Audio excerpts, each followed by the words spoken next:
confined spaces, but you can't beat the view. For the first time in 4 years, NASA is taking applications for new astronauts. The window's open till the end of the month. Trevor Ault, ABC News. Liberty Mutual Insurance Company helps you customize your home insurance so you only pay for what you need. Unlike things you paid for you didn't need, like the Vacnado 2000. A Wi-Fi connected vacuum that uploads Dust Bunny data to the cloud for real-time optimization. Whatever that means. But really, it's just a very expensive doggy chew toy. With Liberty Mutual, get customized home insurance so you only pay for what you need. Liberty, liberty, liberty, liberty. Only pay for what you need at libertymutual.com. There's nothing like meeting face-to-face, and there's nothing like Zoom to make that happen. Zoom lets you connect and do business across town or around the world. Zoom ties together all of your communication needs into one easy platform for video conferencing, phone calls, group chat, webinars, and your conference rooms. Connect easily from anywhere, your mobile phone, your laptop, or conference room. Zoom is how business gets done. Get your free account at Zoom.com today. Meet happy with Zoom. KRFX HD2 Denver. KHOW News Time, 10:03. The weather's a little dreary after a shot of winter overnight, but Fox 31's Christine Rapp says things look better as the day goes on and the rest of the week, starting tomorrow. The warm-up begins with highs in the mid-50s. Actually hit the 60s by Wednesday, keeping the sunny and quiet weather around through Friday. Warmest day of the work week, Friday, with highs in the mid to upper 60s. We'll keep the same weather around on Saturday. It looks like we'll stay dry the rest of the week as well. Tomorrow is Super Tuesday, but what do you do if you voted for a candidate who's already dropped out? If you've actually turned in your ballot, then you're out of luck. There's nothing you can do except bide your time until it comes time to vote in November's presidential election. But if you filled out your ballot but kept it in hand, you can still get a new one or vote in person tomorrow. That's Connor Shreve reporting. There is a 7 p.m. tomorrow deadline to get your ballot turned in. For more news, listen to The Daily Dive, the big news stories explained, not shouted. Listen to The Daily Dive each day in the iHeartRadio app or wherever you get your favorite podcasts. I'm Chad Hoffman. Now, Impact Traffic. Let's start off with the good news. Looks like that earlier stall there of the semi on the Santa Fe ramp northbound I-25 has cleared out of the way, so good news there. Coming out of the airport, seeing a little bit of stop-go traffic there on outbound Pena from 56 traveling down towards Green Valley Ranch. Once you get past that, you should be in better shape, but just pack your patience on that stretch. The rest of the highway drive, though, across the metro area in pretty good shape. Still could be some heavy fog on the west side of town, so just be careful out there. The weather forecast could be patchy fog, then clearing out later for sunny skies and a high today of 47. Right now, fog in many spots across town, and it's 27. With your Impact Traffic and Weather, I'm Pete Wagner on 630 KHOW. This report is sponsored by Napa Auto Parts. They believe every driver deserves quality parts. That's why you can do it yourself at a Napa Auto Parts store, or have it done for you at a Napa Auto Care Center. Either way, that's Napa know-how. Okay, kids, who here hasn't had their furnace serviced this year? Your furnace is a complex piece of machinery that needs to be serviced just like your car does. Right now, first-time customers can get their furnace cleaned for just $59 by Fix-It 24/7. These guys get every bit of dirt and grime, plus they check all your wiring to make sure everything is running perfectly and safely. Visit FixMyHome.com. That's FixMyHome.com for your first-time $59 furnace cleaning today. Nearly 7 out of 10 teens go to college. Seriously? Medical expenses can cost retirees over $170,000. Seriously? Nearly 3/4 of people over 65 will need long-term care. Seriously? Raising a child can cost over $230,000. Seriously? If you didn't plan for it, you're not planning. From here forward, Edelman Financial Engines. Call 888-PLAN-RIC to get started. Well, I was on the beach or maybe at the undisclosed location, but right now I'm in your car. It's Michael Brown. Join me, Michael Brown, early afternoons from 2 to 4. We're going to dive into everything that's wrong, Democrats, in America, plus everything that's right. Afternoons 2 to 4 on 630 KHOW. Weekdays 2 to 4. The Situation with Michael Brown. Well, this is amazing. House Democrats block condemnation of Cuban firing squads. Well played, Democrats. Well played. This is the Troubleshooter Show. Help, I need somebody. Now, Tom Martino, the Troubleshooter.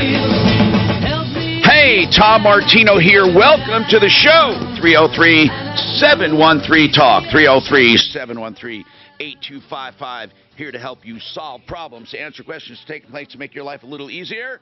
And we have SaferNet in the house today. That means we can talk about protection if you want, computer protection, or anything you want, of course. We never force a conversation. They stop by to say hi. We always have people from the referral list on. I want to tell you this hour brought to you by RealCBDThatWorks.com. When I say that, I really mean it. How do I put this? Well, I'll just put it. My daughter was having, young woman was having severe cramping. That's all I'm going to say. Every father knows what that's about. Okay, severe cramping, and she's miserable. I said, honey, I need you to try this. She goes, Dad, I don't like taking anything, blah, blah, blah. I said, no, please, try it. Within 15 minutes, completely gone. She says, Dad, this is a miracle. I never even knew you could use it for that. It's, by the way, anti-spasm, anti-inflammatory. It does away with pain, anxiety. RealCBDThatWorks.com. Okay, so let's go and talk. Tyler, he has a metal roof issue. Let's talk about that. What's going on, Tyler? By the way, we talk about anything in the world. Anything in the world you want to talk about. That's what we do. So what's going on with you, Tyler?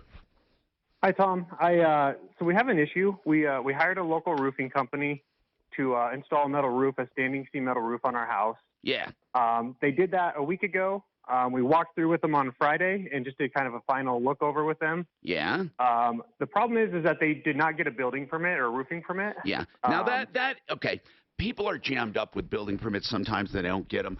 I just want to say this quickly. I don't care about the permit. I care about the work.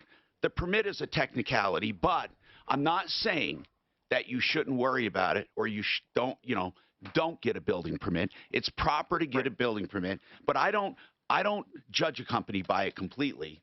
So what is the problem other than the building permit? Yeah, so the craftsmanship on the roof is great. The company's been great. Okay, good. They went down what's the to issue see about the permit, and then they did go down, and the city called me directly after they went down to do that, and now the city of Greeley is saying that they do not permit metal roofs and told us that we need to strip it off and put shingles on. That's a bad deal. Had they gone, they would have known that. So this is where this comes in now. Uh-oh. Right. That's a problem. Okay, yeah, so but whose problem? No. Whose problem? This is I would say the roofer's problem or not, or the homeowners. Think about this. Both. Who requested the metal roof? We did as the homeowner. Now, if I request a metal roof, and did he say to you, we're not going to pull a permit? No. No, my understanding was that they would get the permit. They would handle everything from that point forward. Or didn't you even discuss it? I don't care if you didn't discuss it. I'm not trying to trick you. I'm just wondering. Yeah, my recollection was that we did discuss it. We seem to both have different recollections of that. And so, yeah, I can't say when or where that was that we had that discussion. I can't really speak to that. All right. Now, this is a good one. Had he gone, would they have seen it was a metal roof? Do you even say that in the permit? What do you say in the permit? Well, that's a good question. I guess we would have probably said it was a metal roof. No, Tyler, don't assume that. When you go to get a permit, I'm asking, I don't know the answer either. Do you specify materials when you go to get a permit? Yeah, generally, just because they're going to base a permit on the price of the job, and of course a metal roof's going to be 2 or 3 times more, I would assume. Mark, I don't think the inspector would look at the price and say, this is 2 or 3 times more. What kind of roof do you have? But it could be that you have to put it down. Do you know what it looks like? I don't know what the application looks like for a roofing permit. Do you know if they put... Let's find out from a roofer. Let's find out. There's one hanging on my window right now, and there is a dollar amount. I know that, but I'm wondering, does it say when you apply... what material? Exactly, and size and all that. I know that you have to give the price, but do you have to specify anything else? So, Suzanne, when you get a chance, or Suzanne, let's call Excel Roofing, try to get a comment. I want to ask Jay what they asked for in a permit. Hold on, Tyler, before we keep going, and let's figure that out. But what's even more curious is... who's going to pay for the new roof? No, this is terrible. I think it's going to fall back on the homeowner. Well, they did the roof. They did it per his request. Right. But they did do it per his request. But the homeowner's going to say, wait a minute. This is a professional I relied on. He should have known. I don't know about and that. why in the hell What would about Greeley, covenants and restrictions like that? Why would they not allow a metal roof? Tyler, did they say why they don't allow metal roofs? The only explanation I could get from her on the phone was that it's too agricultural. But we have not been able to find anything in writing saying that the city does not permit them.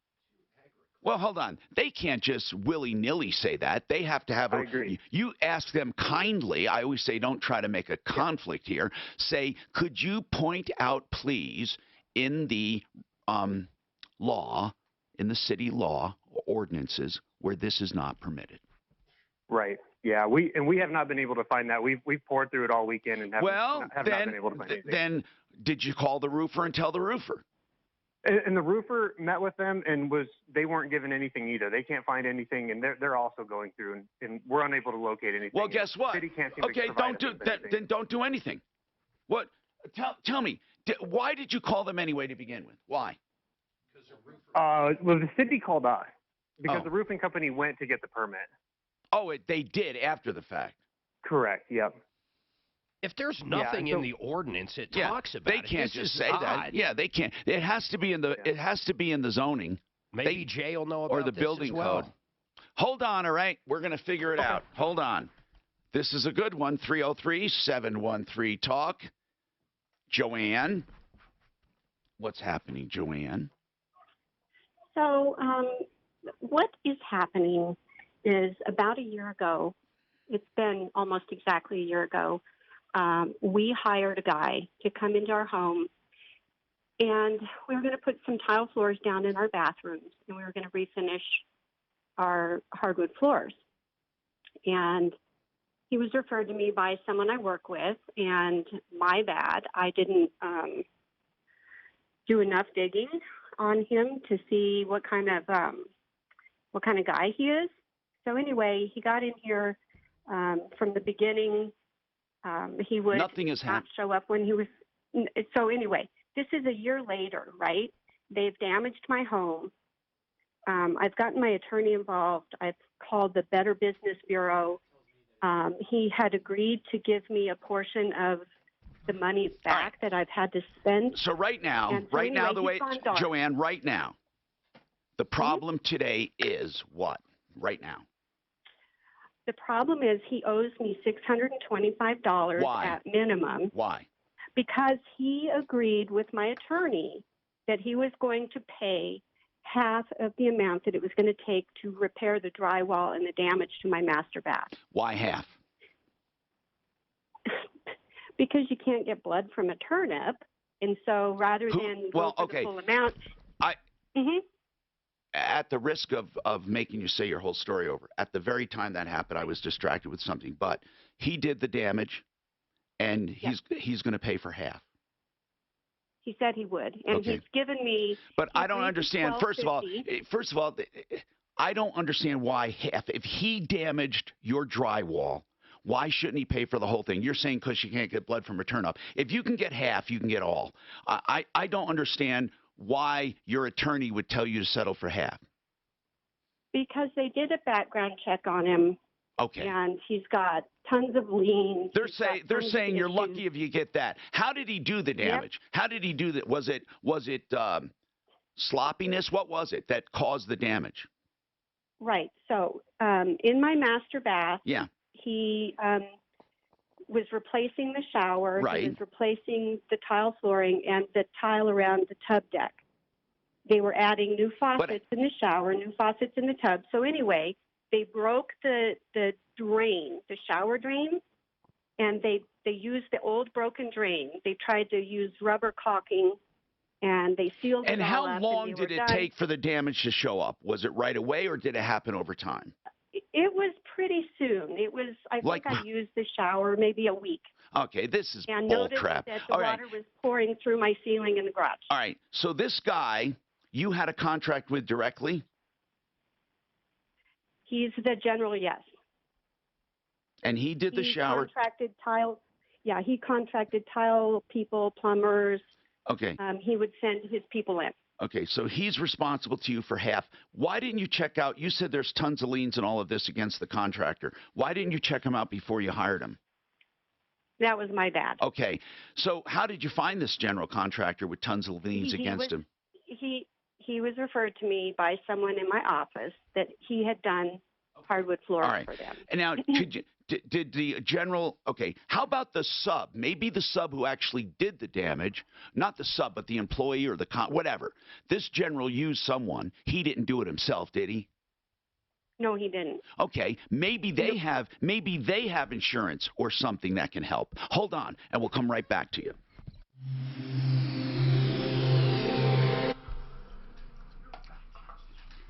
I got distracted. That poor lady had to. Okay, so yeah. So tell me, is something on your network? Because if your network doesn't allow, but you said it was your home, correct? Yep. That was when I think when I discovered it. But I was having some issues. I don't know, but as I said, it was consistent, but I don't remember. So I don't remember where I was exactly, or if it was more than one network. I don't think it was, but. Okay, well, I guess in the future, if it ever comes across and you have the time, I know. He might have been on some different network, like a public network. What would cause me to get? Now I've gotten these warnings before, never on Hulu or Netflix, but I've gotten them before, way before you guys too. Just in general, have you ever got one warning this website is unsafe and you can either proceed or back to safety? So there's two things that happen if you're. Who generates that? It's your software. It's if you're using Apple, it's Apple. If it's like Chrome maybe did it, or Chrome, but yes. You've got about an insecure website, or this could be dangerous. Just to kind of help you in the future, look at what the website is, because a lot of times if you're clicking on it from some other place, they'll try to spoof you to go someplace else. No, I did, and it was Hulu. It was Hulu.com, and I said, now I know Hulu's not dangerous. Then the other one was Netflix.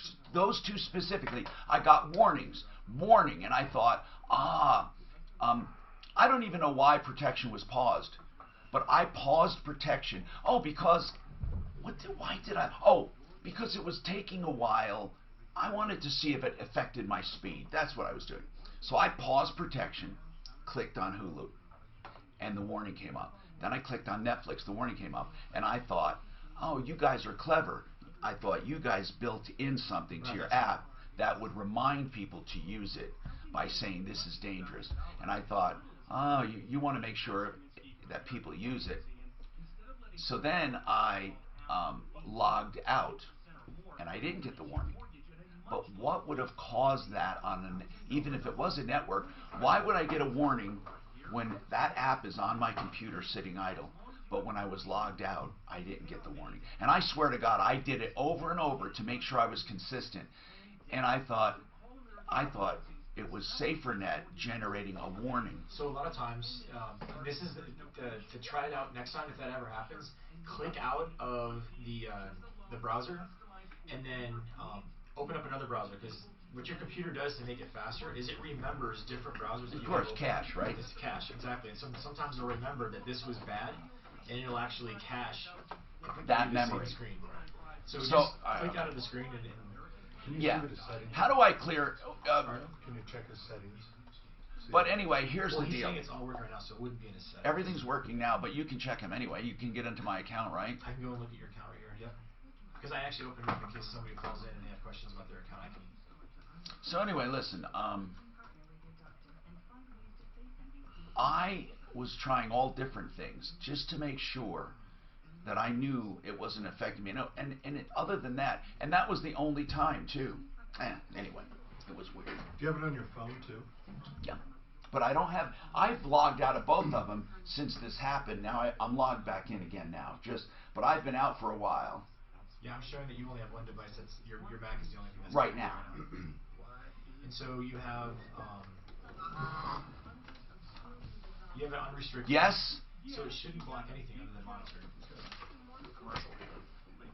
Guys, I have to do a spot.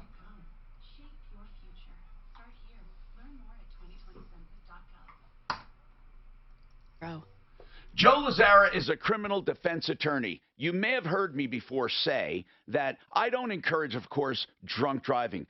But unfortunately, DUIs are a very common charge for people because they think they can figure out how much to drink and legally get by. Look, that's trouble. But Joe's not going to preach you. If you've gotten popped, maybe you are guilty, okay? Maybe you have a drinking problem. Maybe it's a mistake or you're falsely accused. With a DUI, Joe Lazzara can help you. He can help you no matter what because you need an attorney to get through the system. There are two different things going on. There is a civil case and a criminal case. That's right. Motor vehicles separate from the DUI actual case. LazzaraLegal.com, 303-429-6200. Now, Joe can help with any criminal defense whatsoever. Let's face it, life is not always perfect. You may need help. And when you need help, Joe Lazzara, criminal defense attorney, 303-429-6200. This report is sponsored by Napa Auto Parts. As we head through your afternoon, expect an increase of sunshine. Highs today in the mid to upper 40s will drop down into the teens and 20s overnight. I'm Fox 31 Pinpoint Weather Meteorologist Christine Rapp. They believe every driver deserves quality parts. That's why you can do it yourself at a Napa Auto Parts store or have it done for you at a Napa Auto Care Center. Either way, that's Napa know-how. Denver's talk station. Available everywhere with the iHeartRadio app. Now #1 for podcasting. 630 KHOW, an iHeartRadio station. I'm Martino here, 303-713-TALK, 713-8255. SaferNet's with us if you have any questions on that filtering system. And a lot of people say, Tom, it sounds too good to be true. We'll talk about it coming up. Joanne had repairs done, and they did damage. And I'm saying, Joanne, if the general is ultimately responsible, but if the general has individual contractors working for him, like a tile contractor, a roofing contractor, a plumbing contractor, those contractors may also have coverage if the general doesn't. You say the general is riddled with leads and he's a bad dude. You're not going to get anything from him probably. You're lucky if you get half. Did you check into the actual subcontractor, if there was one, that did the work? So I was never provided with their full information. I was just looking through my emails when I was on hold. Okay. And he would tell me the shower guy. So it was 5 days from the time he finished the shower till my garage ceiling was coming in. Okay. It was wet. He never provided me with their information. Okay, you can do this. Go to small claims court against the guy, and then you ask him that information. Who were the subs when he's in court? You ask who they were, or I have a feeling that one of these people they're going to have insurance. Are you saying the contractor had no insurance? I don't know if he had insurance. When he stopped answering my messages about the damage that was created, that's when I got my attorney involved, and I just let her deal with it. Okay, what is the name of the firm? Not the law firm, the name of the contractor. His name is Aaron Autry, and he calls himself Quality Flooring and Tile, or Quality Flooring and Granite. And but he was doing a shower for you. Yes, it was a tile shower. Okay, and somebody referred him. Quality Flooring and Granite. Aaron, his last name? Autry. Autry, as in A-U-T? Yes, A-U-T-R-Y. Okay, Autry. We got it. Now, right now you figure your damage is around $1,200-$1,300. He should pay you $625. You can't get a hold of him. We're going to call him Deputy Doc. Let's light a fire under this guy's ass and see if we can get him off dead center. When's the last time you heard from him? I haven't heard from him. Well, after you contacted your attorney, didn't you guys negotiate one half? Well, so the total damages, Tom, came to $2,100. Okay. And that was for me to get someone else to come in. The guy put the wrong shower base in, so I had to get someone in to do the floor right, to do the repairs on the wall. And what do you mean the wrong shower base? I don't want to get into too much detail. What do you mean the wrong base? Yeah. So he used what I've had 3 people come out and quote it that are qualified.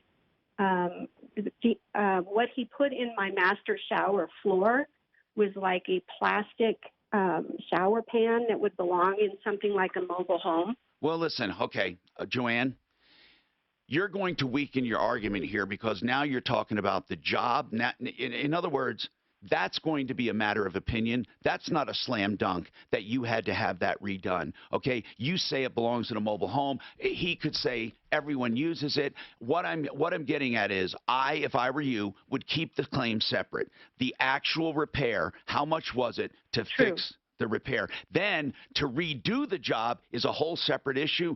I don't think you'll win it, not unless you specified what you wanted and how you wanted it, because now we're getting into opinions as opposed to, hey, everyone can agree in your garage your ceiling should not be wet from the work he did. So that for sure we have. So Deputy Doc, when we call the guy, this is what we're looking for. How much were the repairs in your garage?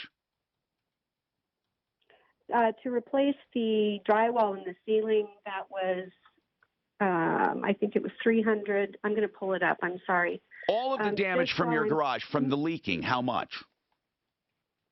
The drywall was around $300. What was the whole job? To fix what he did wrong. And it was because the drain was put in wrong, so you had to redo the drain.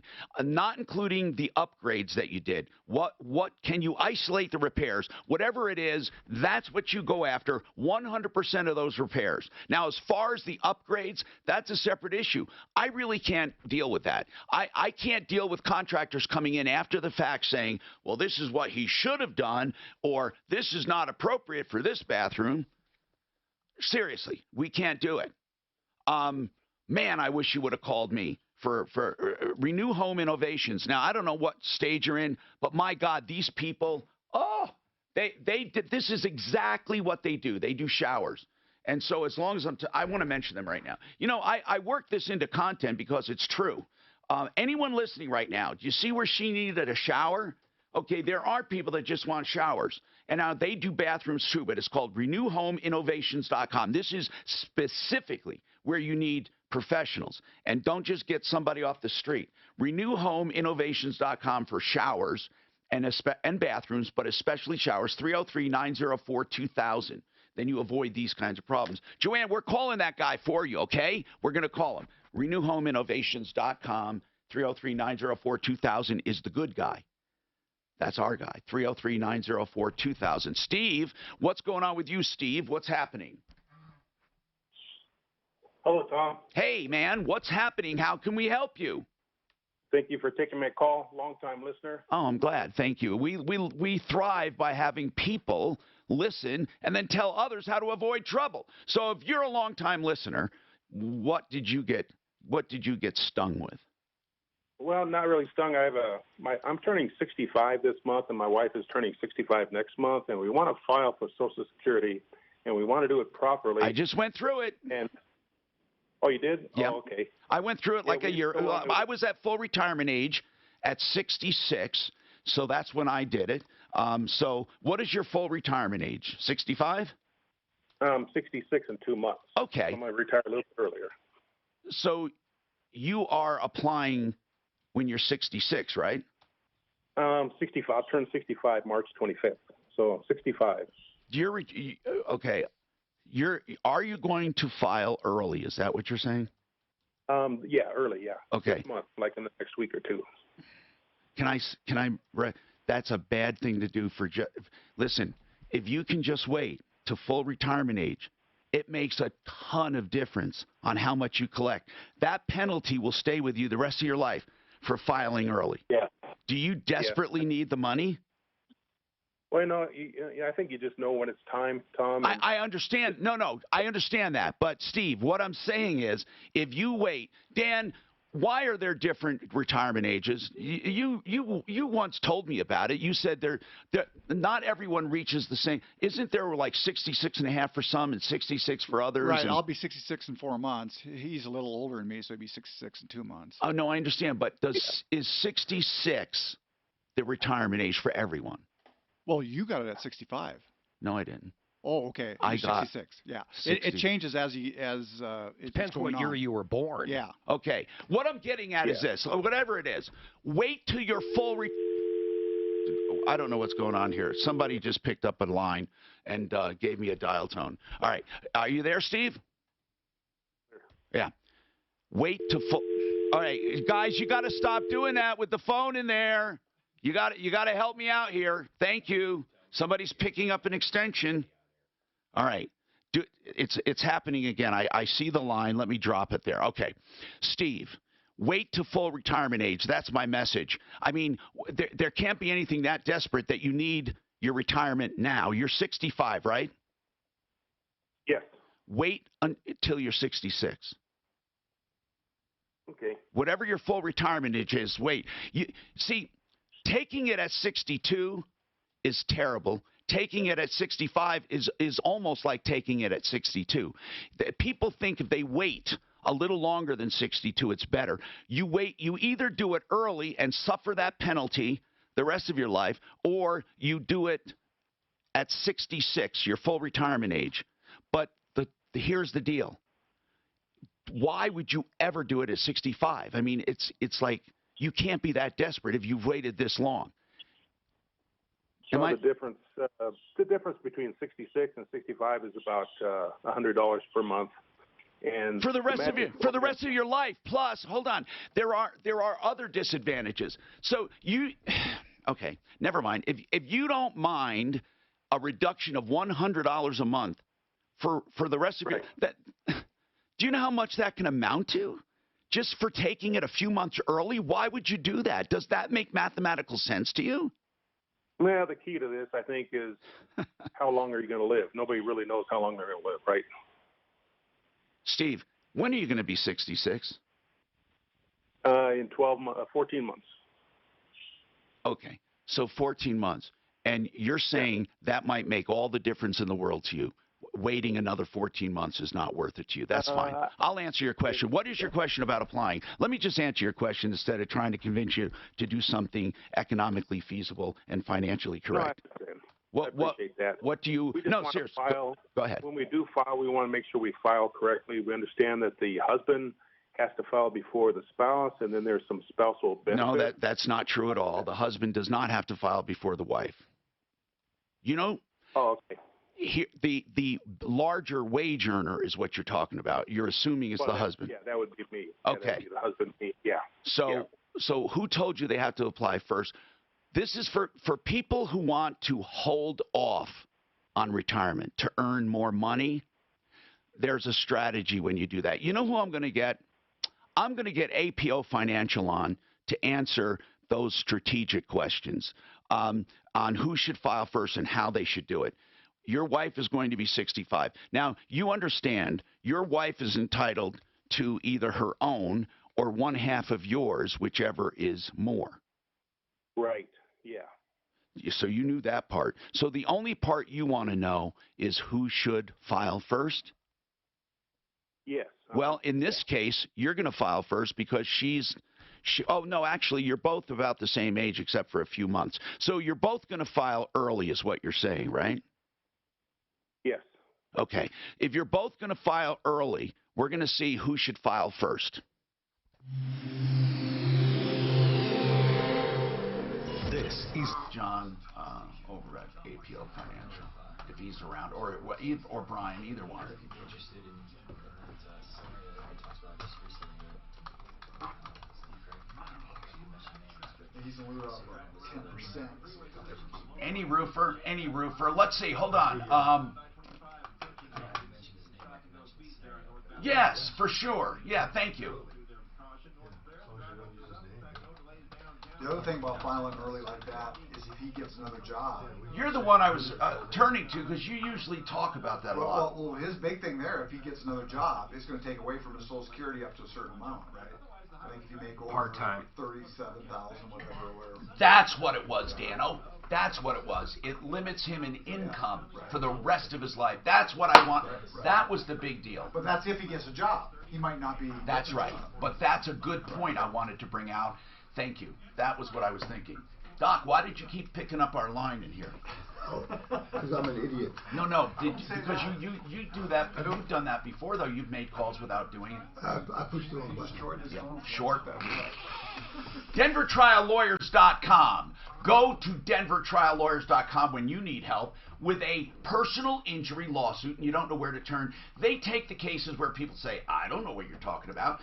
Medical malpractice, a product liability, a premises liability where you slipped and fall, or if it's a nursing home that mistreated one of your loved ones, it's called catastrophic injury. I call it unclassified injury, where you just don't know where to turn. Call DenverTrialLawyers.com. Go to the website, learn about them. They've gotten massive judgments for people. DenverTrialLawyers.com. Tom, do you have like a minute? Yeah. So we got a call last week. It was pretty impactful, where a dad who had SaferNet, and he started seeing Snapchat on his son's phone a lot, and he was using it quite a bit.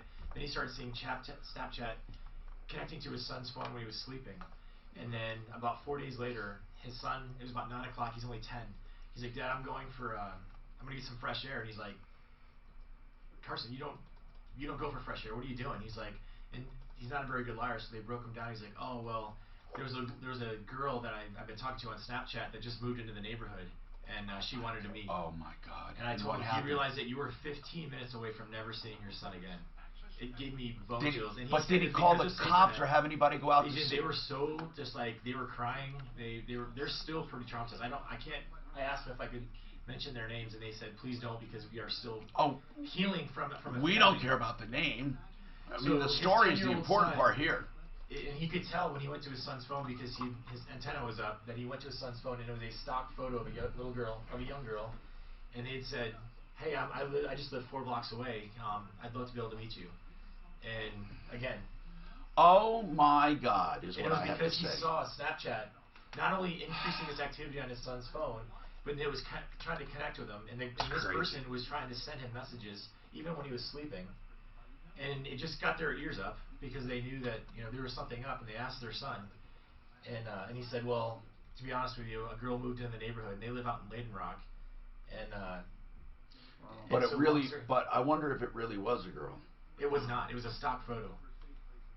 He said as soon as I saw the Snapchat profile, he's like, it was a stock photo that this person had been contacting my son.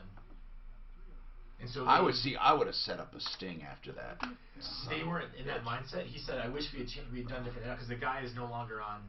The person is no longer on Snapchat. So it wasn't. It could have been the cops that were trying to get him, that he thought he was an older person? Or no, it was a 10-year-old, and he was right. They knew. No, the 10-year-old wasn't doing anything wrong. No, I know. But what I'm saying is, the cops thought the 10-year-old. So have the update on that pedophile thing whenever you want to get on the air. Just take a minute. I don't know. Well, the cops wouldn't have asked, hey, we want to meet you. They would have said, hey, can we meet you? Right. Do you want to meet us? Gotcha. That's where the stings come from. But they were soliciting him to come meet this girl, which, again, is the guy in a van around the corner that's next thing you know, you never see your kid again. Right. But it just devastated him. And even Carson, the 10-year-old, said, Dad, I want SaferNet on my phone now. He feels safer now, knowing what that episode was. But as a family, they were just blown away. They were like, we had no idea, like we were that close. And so, and it was because they could see things happening on their dashboard with their kid's phone, that their antennas went up. It wasn't because we could see who's in Snapchat. Right. That Snapchat should have no access to your kids at 2 or 3 o'clock in the morning. No.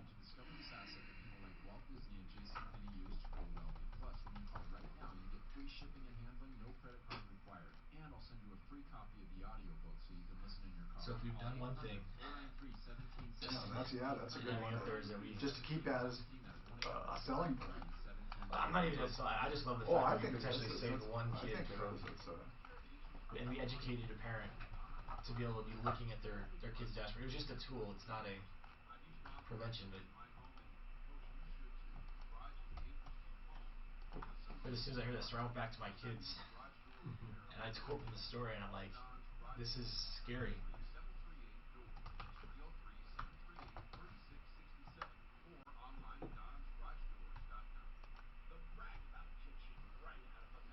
You should have asked Ross if it's a good time to buy stocks. Cause Mark, what's my extension? I'm sorry. Oh, it's okay. Suzanne would know. I don't. Oh, 100. 100. Or 101. 10. Is Tom's extension 100 or 101? 100. Thank you.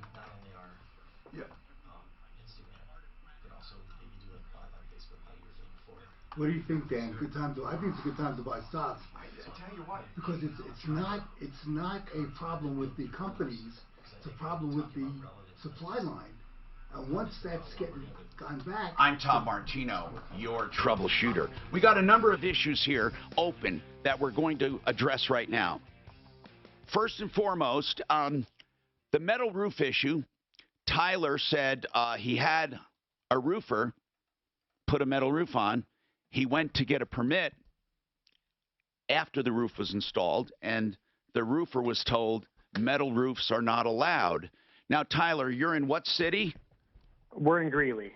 And when your roofer went after the fact to get the permit, he was told no metal roofs. Is that right?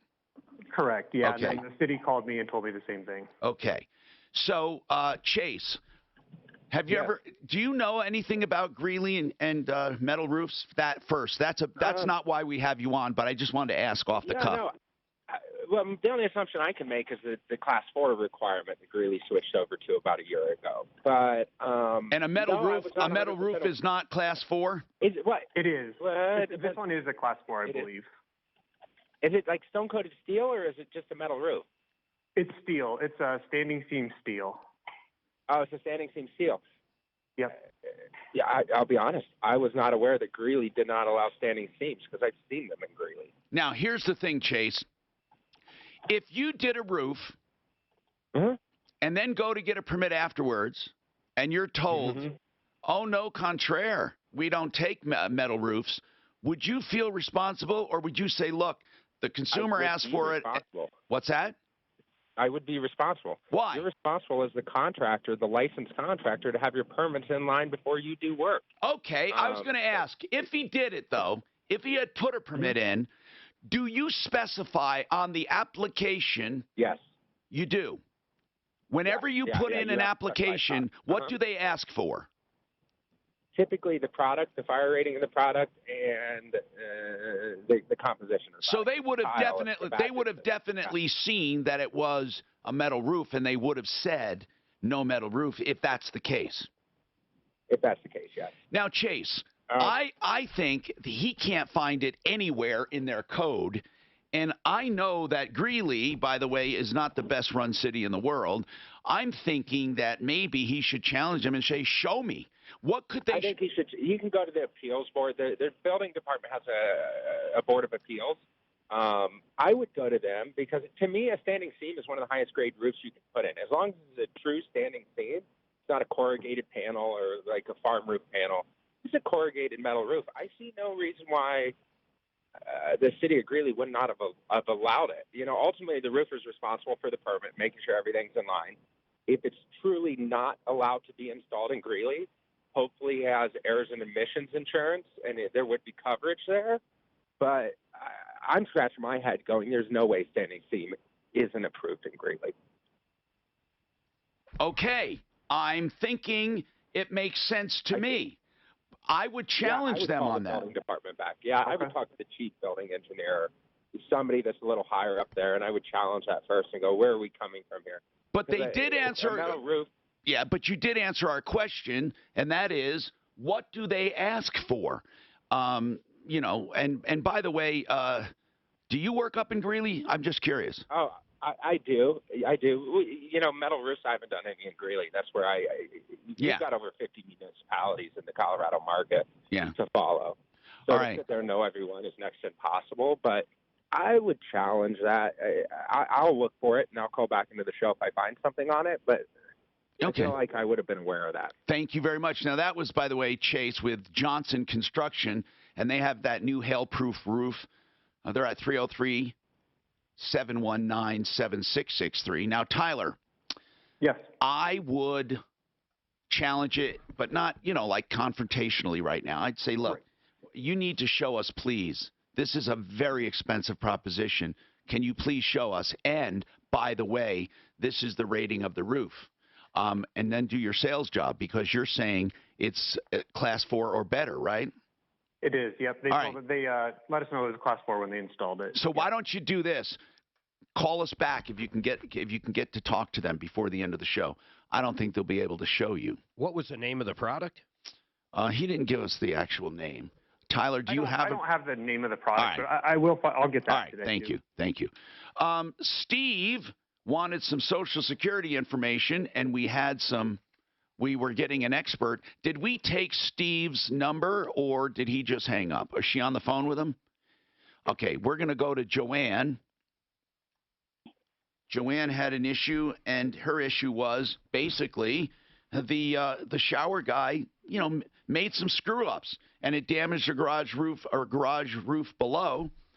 And why isn't he stepping up? We also figured it might be him if he doesn't have any money. She said this guy's riddled with liens and lawsuits. Perhaps you go to one of the subs that actually did the work if he used a sub. I asked Deputy Doc to go figure it out if he could. So what did you talk to Quality Flooring? I talked to Aaron Autry, who's Good. the owner of Quality. Good. What did Aaron say? He said that he's had a tough time. Uh-huh. His business is down dramatically. He owes a lot of people a lot of money. Isn't this weird? This is like the best builder and home improvement economy in history, and he's having a tough time. And he said that he would not talk to us, but if Joanne told me that he wouldn't answer her calls. I spoke to him. Joanne, let me finish. I spoke to him a few minutes ago, and he said if you call him, he will speak to you directly and explain to you what's going on and make arrangements to take care of you. Why don't we take him at his word right now? He doesn't, like I said, he's not required to speak to us. We just appreciate that he talked about the situation. And he said if you called him right now, he will talk to you. So let's see it. Let's see if he does. Call him right now and then let us know. Joanne? Okay. Yeah. I mean, you're doubt. I hear very... doubt. Hold on. I hear doubt in your voice. Yeah. Well, if he doesn't, we'll call him back and call him out on the radio. Yeah. Let's just give him let's give him a chance, and you call us right back.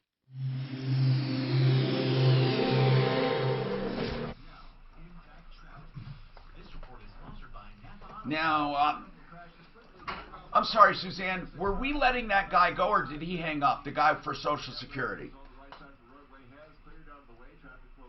Okay, he hung up then. Okay.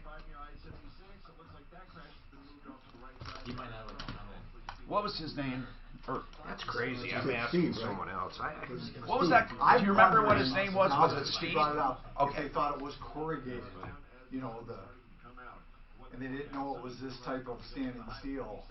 Oh, you mean they thought it was... the corrugated stuff that looks like a farm. So whoever they talked to was a moron. I don't know, but I mean, that to me... Yeah, but then they said the builder went down there. I'm just wondering if they talked to somebody who... He didn't know the name of the product. I started thinking maybe it was... The product wasn't actually a Class 4. They didn't go through the UL testing, even though... Mile High Estate Planning is having some more seminars, and I want to tell you about it because I was just emailed about it, and I got to find it. Here it is, March 13th and March 28th. They've been having a great turnout and great results. Now, Mile High Estate Planning, of course, is available for you at any time. Blake Harris will make a personal appointment, even nights and weekends. They're located at Union Station, but they do free parking for all clients. They'll validate for you, and he can talk about trusts, wills, estate planning of all kinds, probate, avoiding probate, or administering probate if something happened right now. Somebody died, you don't know who to call. Mile High Estate Planning, and that's Blake Harris. Here's the thing about the seminars. You get true, honest-to-God information you can use from day one, and that's free, and there's nothing to buy. So we're talking about March 13th and the 28th. They have them down at Union Station at the Crawford Hotel. March 13th and March 28th. Mark your calendar, milehighestatePlanning.com for your seating. That's the only thing I could think of. I just asked two people that'll know. What's that? Just the roofing. I'm perplexed by it. By why they don't accept it? The only other thing I've heard if they don't, I find it hard to believe they don't. Right. is that they make them put like a snow fence on them. So, because what can happen in them. But that's not what they're saying. Right. And that's what I said. Do you know what a snow fence looks like? I don't. Look at this. Well, it depends on where it is. Look in at a mine. field or on a roof. I happened to take a picture of it No, yesterday. on the roof. That's what I meant. The snow fence on there and stuff. Just, keep it from, because people have been killed by that. Oh, it's crazy, man. By what? Snow falling off a roof? Especially metal roofs, Yeah. It'll build up. Then on my barn, I had snow blocks. They were little plastic shelving, like a little plastic thing like that, and it would be sporadically placed and would hold the snow long enough to melt. That was the idea. Yep. Mark, they're very small. You can hardly see them. I think some of them they just put them at the very bottom too, just to keep the. These guys said if you did that, it could pile up and overwhelm them. They do them all over. Where? Oh, that's what that's exactly right. All over. That's what they call them. Okay. And then you can actually do them smaller than that, where you hardly see them. And they're clear plastic if you want them to be. These are plastic. And they glue on, stick them. They not on mine because it's a plastic roof. What? They actually, I think they. Oh, you don't have the metal roof on your barn. I don't have them on the barn. I don't need them on the barn. Oh, no, I don't need them on the barn. There's no place where snow would crush you, right? Yeah, but it goes this way. The doors are in front. Okay. No, I know. In other words, the snow would fall off anyhow. No. What they're saying is somebody walking by. They wouldn't walk by. Why not? Well, look. Are you saying? Where are they going to find? Why would they be walking down an 80-degree slope? Do one of the you mean to tell me's. Are you mean to tell me nobody could actually? That's right. Walk there. They'd be a fucking moron to walk. Never in a million years. No, because I put landmines there. They die from the landmines before the snow hit them. Did you get a permit for putting in the mines? There's not much to those, though, is there? Here's the deal, though. I thought it was an actual. Do they actually work? That's the part I don't get yet. I haven't had a snow. You haven't had a death yet. Not one person has died. I have them on a metal roof. And it works great. Does it work? Mine are little L-shaped metal pieces, but just sporadically. It just all piles up. Water. Sure, I got it. Works fine. It works.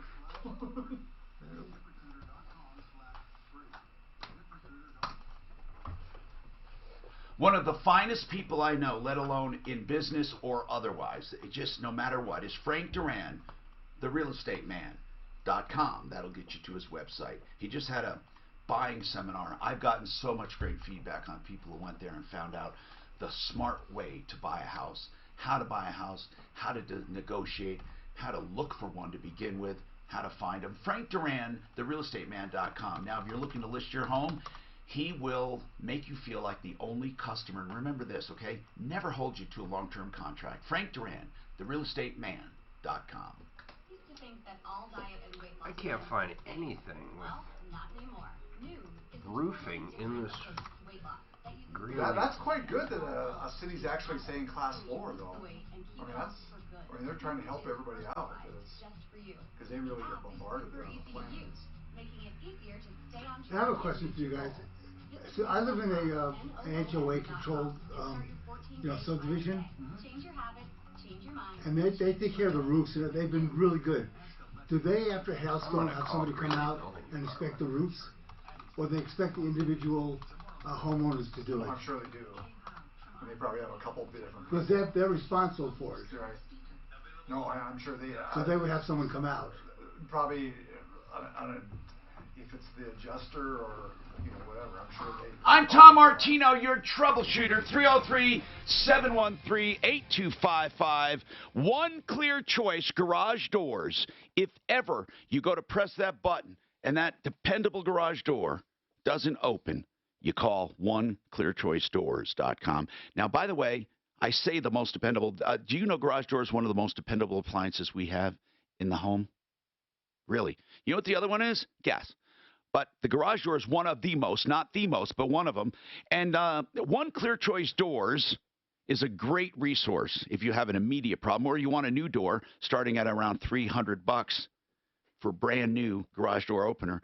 And they have Wi-Fi technology. They have new LED lights that light up the entire garage. the garage light is like a main light. It's oneclearchoicedoors.com. What do you think the most dependable appliance is? Microwave. What do you think? Gas oven. You know, well, they're all pretty dependable. Water heaters. Water heaters, because they last for years and years. But other ones are dependable, too. There's a list. I don't have the ranking, but I'll get it for you. There's a list, and both of those are on there. You know, if you think about it, we really do have great appliances now. So, Joanne has an update. See, Deputy Doc called and talked to Aaron Autry at Quality Flooring and Granite and said, look, we would like to talk to you about the damages that were done at Joanne's house. He said, look, I'm not going to talk to you, but if she calls, I'll talk to her. And that's fine with us. We don't, you know, we can't force people to come on the air as long as they deal with the problem. Joanne's trying to get some of the repair bill paid. Now, granted, we're not trying to help her get that job redone. She wanted it redone with a different shower base. We did say, however, she should collect 100% of the damages. Did you explain that to him? By the way, we were talking about the damage, not the upgrade. Yeah. Okay. So I want to know, he said, have her call and I'll talk to her. Have her call right now. Joanne, did you call Aaron? I did. I called Aaron and he answered. Good. And he told me how hard it's been and, you know, business is bad and that so part forth. That's the part I don't understand. It's like we're not in a recession right now. Okay. So right. I agree. So and I told him, hey, I'm self-employed too, man.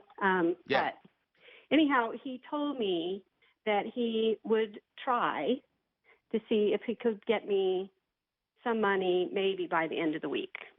Okay, well, at least you talked to him, right? True. Let's see what happens, right? There's no downside to waiting a few more days. Right. And if he is having a difficult time, my heart goes out to anyone having a difficult time. But I'll tell you this, he could just end his business and go to work and get work if he knows what he's doing. People are dying for good help. Joanne, stay in touch with us. I'm Tom Martino. We have more coming up with SaferNet as well. Maybe people are getting smart and they're looking up his reviews, and that's why he's not getting any business.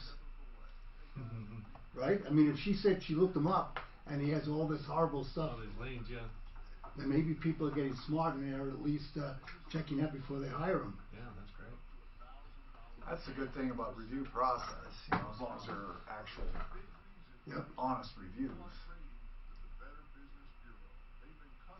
So, Doc, as far as on the HOA now, we've had HOAs that have been bad. I just got off with really building department. Oh, these guys are really good. They've been super. Okay. So they do. So they do that. Okay. What did the department say, Mark? I'll say it on air. Okay. Are you teasing? I'm teasing. So we're going to have one on tomorrow where the HOA of last year from a hailstorm back in 2012 is just assessing their members. Wow. Well, how about if you did that anywhere? Say you did it in Castle Rock, you put a metal roof on. You find out that it's okay in the city, but you find out your HOA says, fuck you, you can't have them. The HOA rules. I know, it's just crazy thinking of. I don't know why anybody wouldn't go through this stuff. What's that? In fact, I think mostly they check with the HOA because of colors and everything. Oh, that architectural committee. Yeah. They are so. They have these little Nazis that go around. Well, some of them. I had a house in Cherry Creek where Tom lives, where I live. There was about a 10-foot space between two homes, between my house and the next one. It was all covered with trees and bushes. You couldn't see in there. There was a 6-foot wire that went into my cable that they wanted me to paint the color of the house. The only way you could see that wire is if you actually went halfway down between the trees and looked at it. And I told them to go to hell. So how much did it end up costing? Nothing. They actually didn't bother me. I said, you got to be kidding. Did I say surgery was Wednesday, Mark? Yes. No, I know some of the things. I put a shed, I got the shed approved, but it was 2 inches too high. Jack Welch is dead. Oh my God. Really? He was a powerhouse. Oh, yeah. Who's Jack Welch? The GE guy. GE, right? He had a great book called Winning. I read when I was that's first guy into that's I love that book. Yeah, but the guy that came after him, his hand-picked guy, Didn't do squat. Drove it in the ground. Well, the thing is, He was the guy flying around in 2 jets. Yes. He actually, Jack Welch, quit or retired 3 days before 9/11. Wow. And so his protege, they said that all these industries just cherry-picked all of his proteges that were actually part of the GE dynasty. And some of them did really, really well, but, I mean, the guy that came behind him from GE was bound to... He killed the company, man. Well, he did. Well, 9/11... But he did a lot of bad things, too. He did, but they also... there was some in this article that actually showed that Jack Welch was a finance guy, so he was really good at kind of moving finances around and making a lot of the books look really, really good. So there were some... Well, I mean... You can't justify flying around in 2 fucking Lears, though. This is true. I mean, there's no justification for that, unless you're fucking the president. I did not think he was that dynamic or anything. Well, he might not be dynamic. He may just be smart. But if he was moving around finance, basically, he was definitely smart. I wouldn't say he was cooking the books, but he was able to actually He was leverage good assets. at doing it by the law. He did it by the law. Or the He would guidelines. leverage finances. He would actually have assets that he would sell before they actually depleted the books. So he was just really good at being able to take a lot of moving parts and playing the mathematical game. And again, not doing anything illegal. Because Enron did something. Enron was a for him. Yeah. Enron bought their own goods. Yeah, they did. But So, Jack Welch bought, sold. That's pretty interesting, though. You sell, you create a shell company, and they're your biggest customer. One of the coolest things in his book was that he would actually be able, he would obviously a great leader, but he also said that he'd love to have beers with the people in his company all the way down to, the perceived low. The working schmoes, yeah. The working guy, yeah. But one of the things I got from that book that I thought was amazing is that he would actually come to somebody and, hey, listen, I have to let you go. And it's not because you're just bad at your job, but he actually was able to say, look, I'm not doing any favor by keeping you in a job that you're always failing at. Like, you need to find a job where you can succeed. And I doubt that'd make him feel better, but there wasn't a lot of I like the right. tactic. But his... Dan, we got to have a talk. Again? Doc, there's a problem. Hey, market's up 800 points. Yeah, I know. I've been watching. Which is typical. I think it's because people started That was saying, a great. the coronavirus, the virus has killed more people globally. That was a great. The influenza's killed It's people. just how fast Tesla's it down fucking 25%. spreads. You gotta buy. I mean, how could you not buy Tesla now? Oh, I It's ain't down buying fucking 25%. Tesla. Tesla was down prior to this. I don't trust him. He's the kind that may never come back. He could just decide he wants to go to the moon. Do you just want to wait till after the show? I can do it after the show. Okay, great. I just shoot. Don't you think? I'm sorry. No, I don't trust him. Hey, Doc, there's people shorting him all the time, saying that stock could go to almost well, nothing. it's gone from 300 to 600. I think it's worth putting a little money. Look, do you see the earnings? Yeah, but 25% is a huge drop not to take a flyer. No, that's you could say that's a myth. I don't know, my stock went up 31 points today. Fucking Walmart, look at that. What did Walmart do? Holy cow. What did Walmart do, Mark? $7. It's up 7. So about 6%. 7%. Take a look at equity, Mark. It was like 105, 6.5%. Okay. It's actually 6.56, so I'm way closer. Way the fuck closer. It wasn't 105 either. I tell you what, man, I'm looking forward to when they have the $25 teeth cleaning out here. I can't. Walmart's going to start doing dental work. They do right now in Texas. Really? Take a look or at Georgia. Dan, take a look at EQIX. That's my stock. It's not just dental. They have medical too, man. Really? Yep. You can go and get all kinds of blood tests. You pretty much They're name a anything. cloud You go in for your general physical, a kid's physical. My buddy told me about stitches. He bought it pretty at much 200. like. Anything triage? I bought it at 400. No, not I'm anything still up triage, 50%, but I think like huge. like you go into like emergency, they can do kind of. colds. I don't know how far they bought go. about a Yeah, year ago. anything you Well, can get I bought it when it antibiotics. was They'll about probably have 200. physician 400. assistants. They're probably all PAs. Which is, again, that's where the industry's heading. Yeah, and then you have a doctor over like 15 PAs, different stores. Okay, so it's what, actually what fucking bothers me on that ingenious, man. stock, Doc, There's a company we met, an investor. they pay out and, double he has dividend than what they make. He's out of Spain, I think. But his company, You see the dividend they have pay doctors out? and they do everything No. online. They pay out and so if you $10.64 have a practice and you don't a year. have, say, an orthopedic, They only you make don't $6. have, an endocrinologist, you can actually ask Well, them, but look, and I they'll bought it when it actually was consult 400, you so and I don't care. sign and do whatever you I got a need lot to, of wiggle room there. Right through a web app.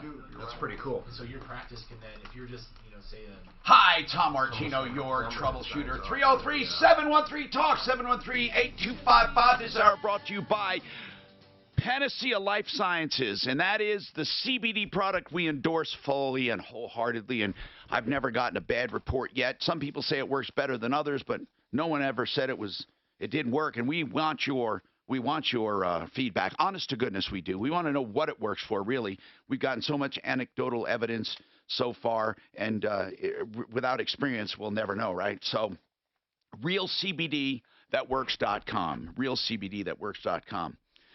Mark, what's on your mind? Greeley, man, I talked to their building department. Yeah. I am baffled. This comes from a call earlier where a woman had a standing seam metal roof, and they said they won't allow it. The builder went in after the fact to get the permit. Now they're faced with tearing off the roof. Who is it? Who does this lie on? Whose liability? The owner said, I want a standing seam metal roof. The roofer did it. But the roofer, had he gone in for the permit before the job, would have been found out it's not allowed, or is it, Mark? Well, I talked to one of the inspectors, and he was the head honcho, man, and I am telling you, they do not allow metal roofs in the town of Greeley. Yeah, but is it even to the point where they have had them put on before on commercial applications, same type roofing. And they made them tear it off? It's not just metal, but it's metal then coated with something. And, yes, they've had to tear them off. They do not allow them. And I said, well, why? Yeah. And they said, well, that's kind of weird because in the old days, metal roofing had that big glare to them. They didn't have a coating. They were just very shiny. And he said that's where it goes back to, and we just simply have not updated it. But it doesn't matter. It is up to the contractor putting the roof on to know this. I have not seen one time, and I've been here a long time, where we have allowed it, period, end of story. So someone's buying a new roof. Oh, my goodness gracious. How come we haven't asked the actual contractor what they're going to do? We're going to. Doc, let's ask them. We're going to. Now, there's Wally here who called in. He's a roofer, he says. Go ahead, Wally. What do you have to say about it? Well, I was going to tell you I called also and talked to an inspector, and he said it's based on the planning department that they don't allow it. And I asked the same question, why? Because it's one of the best roofs you can put on. And he just said they just don't allow it. That's so stupid. I agree with you. As far as responsibility, I'm going to say that I think it's the roofer's responsibility because he did it without having the permit first. Had he gone for the permit, he would have found that out, that they don't allow it. But before that, he goes tearing that off and replacing it.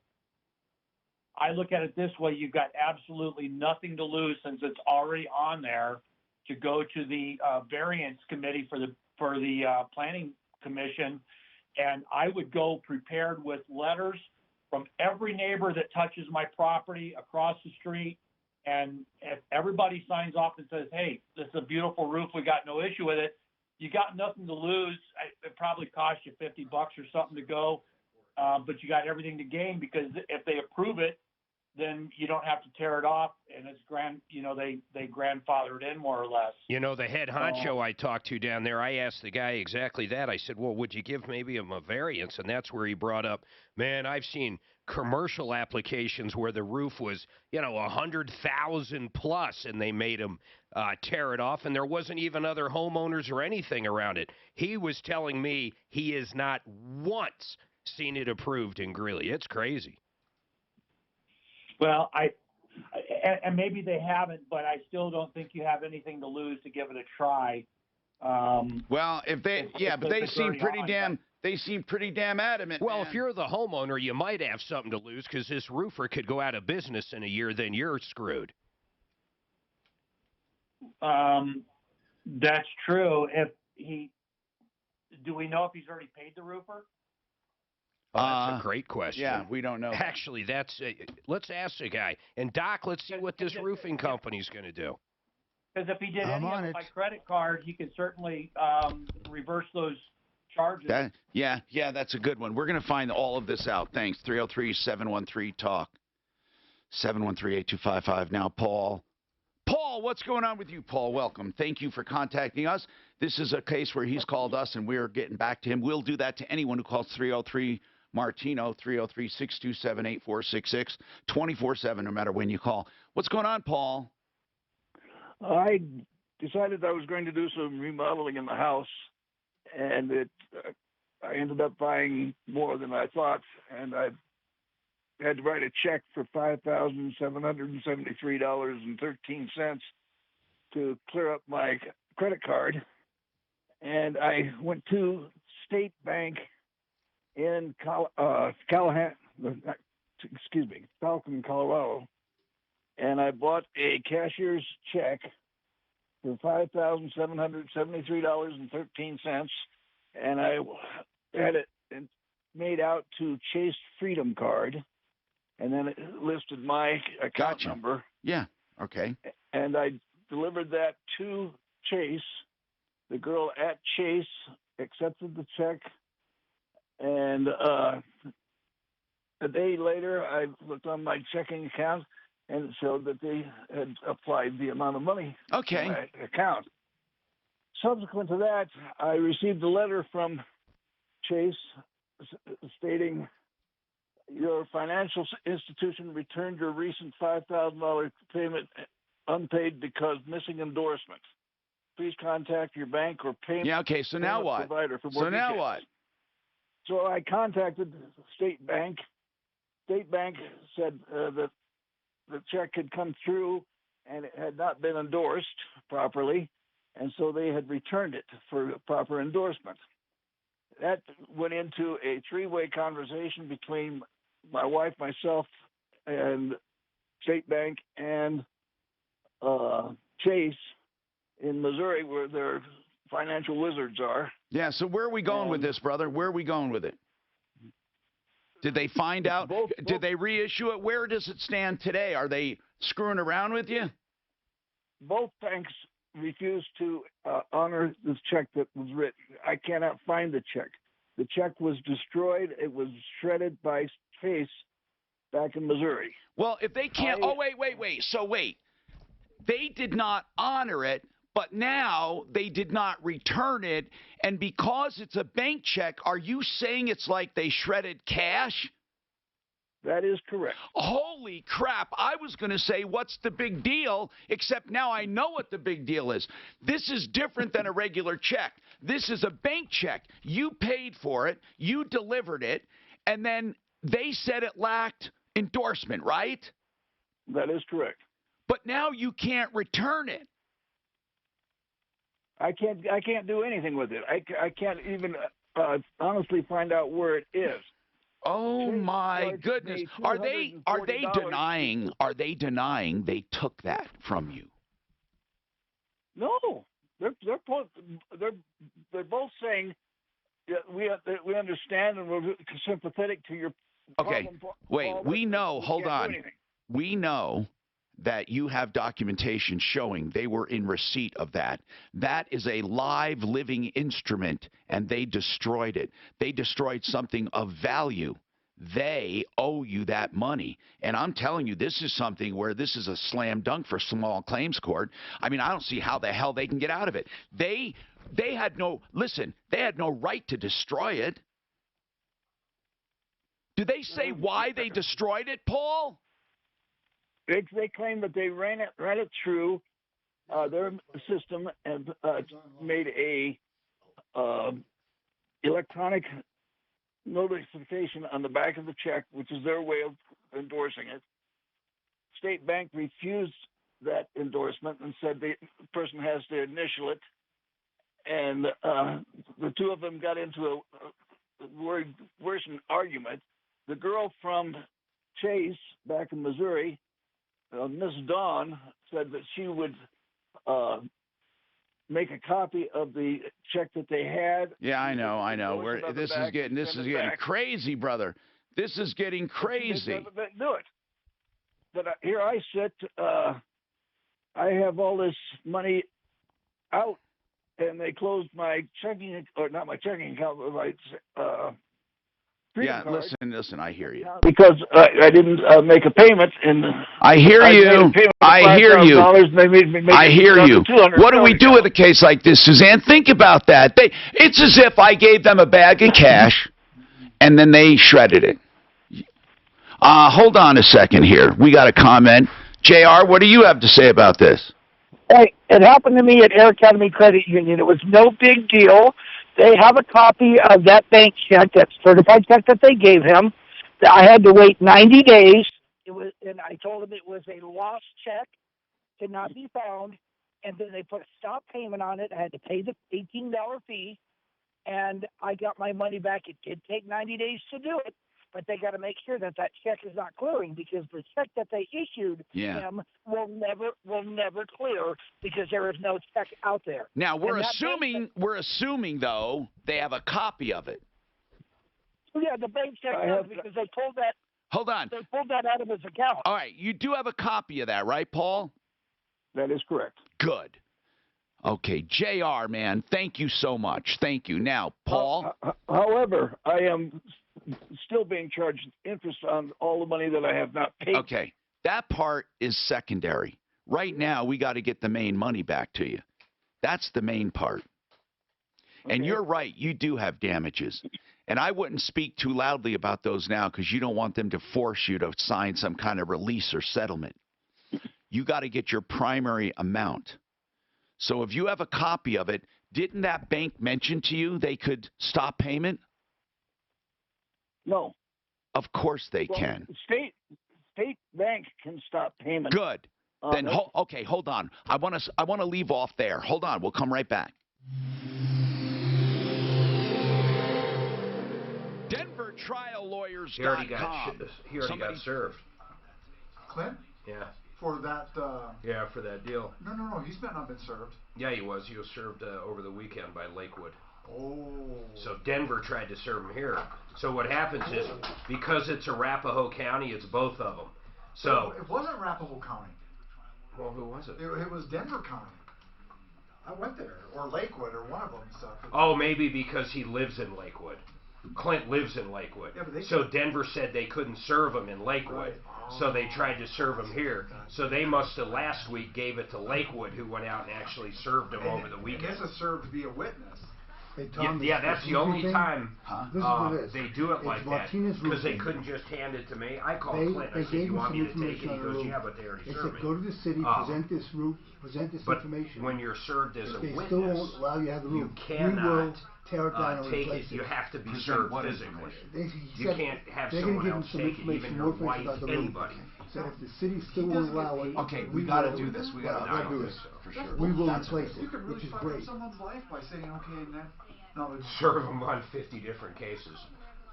Well, or you know what I mean. No, I don't think you can get fired if you're subpoenaed into court or anything. But you do miss a day of work, and let's face it, most people that costs them something. Yeah, I mean, what if it's out of state? Mm-hmm. That's crazy. This Mark.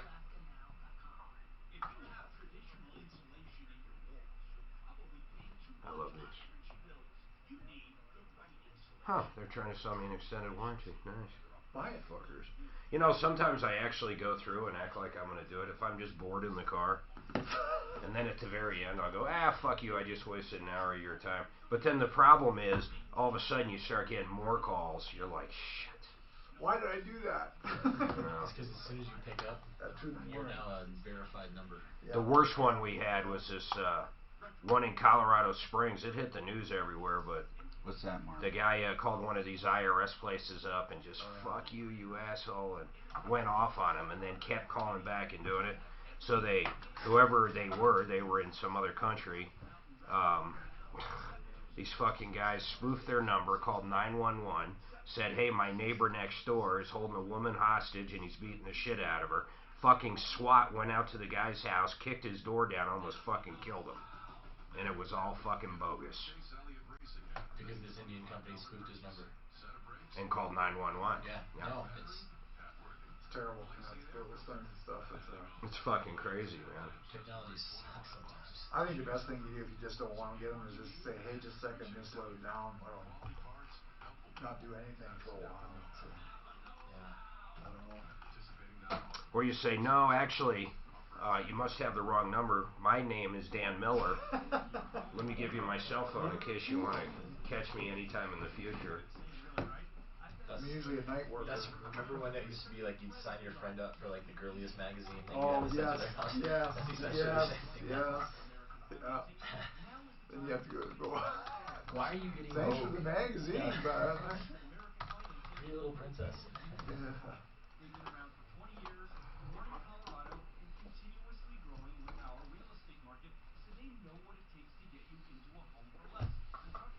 Here it is right here. It happened in 14. I think I've actually heard that one. But I didn't hear about the retaliation from the guy. Oh, it was crazy, man.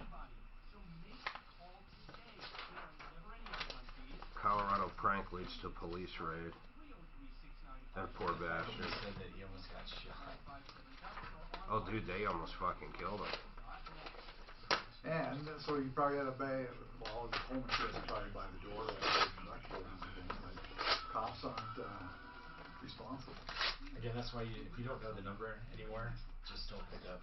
Well, where they really get me, and I fall for it occasionally, is they'll use an 841 because my phone number is 720-841, so they'll use my prefix. That's too funny. Mine's 519. They do the exact same thing Yeah, with me. and the problem is there's a bunch of neighbors and businesses around that are all 841. Yep. What's your phone number? FixMyHome.com. That's the website, and I'll give you the number in a sec because you're going to want to call them for their extraordinary value. For new customers, they want to clean and adjust and inspect your furnace. No, it's not to find something wrong with it. It's to do a true breakdown and cleaning, and I mean they take it apart to the extent they can. They take out the blower motor and they clean each and every component of the entire furnace. It's a refurbishment, for goodness sakes, and it's only $39. Do it while the weather is good and keep this running great. That's FixMyHome.com, 720-526-3939. This report is sponsored by Napa Auto Parts.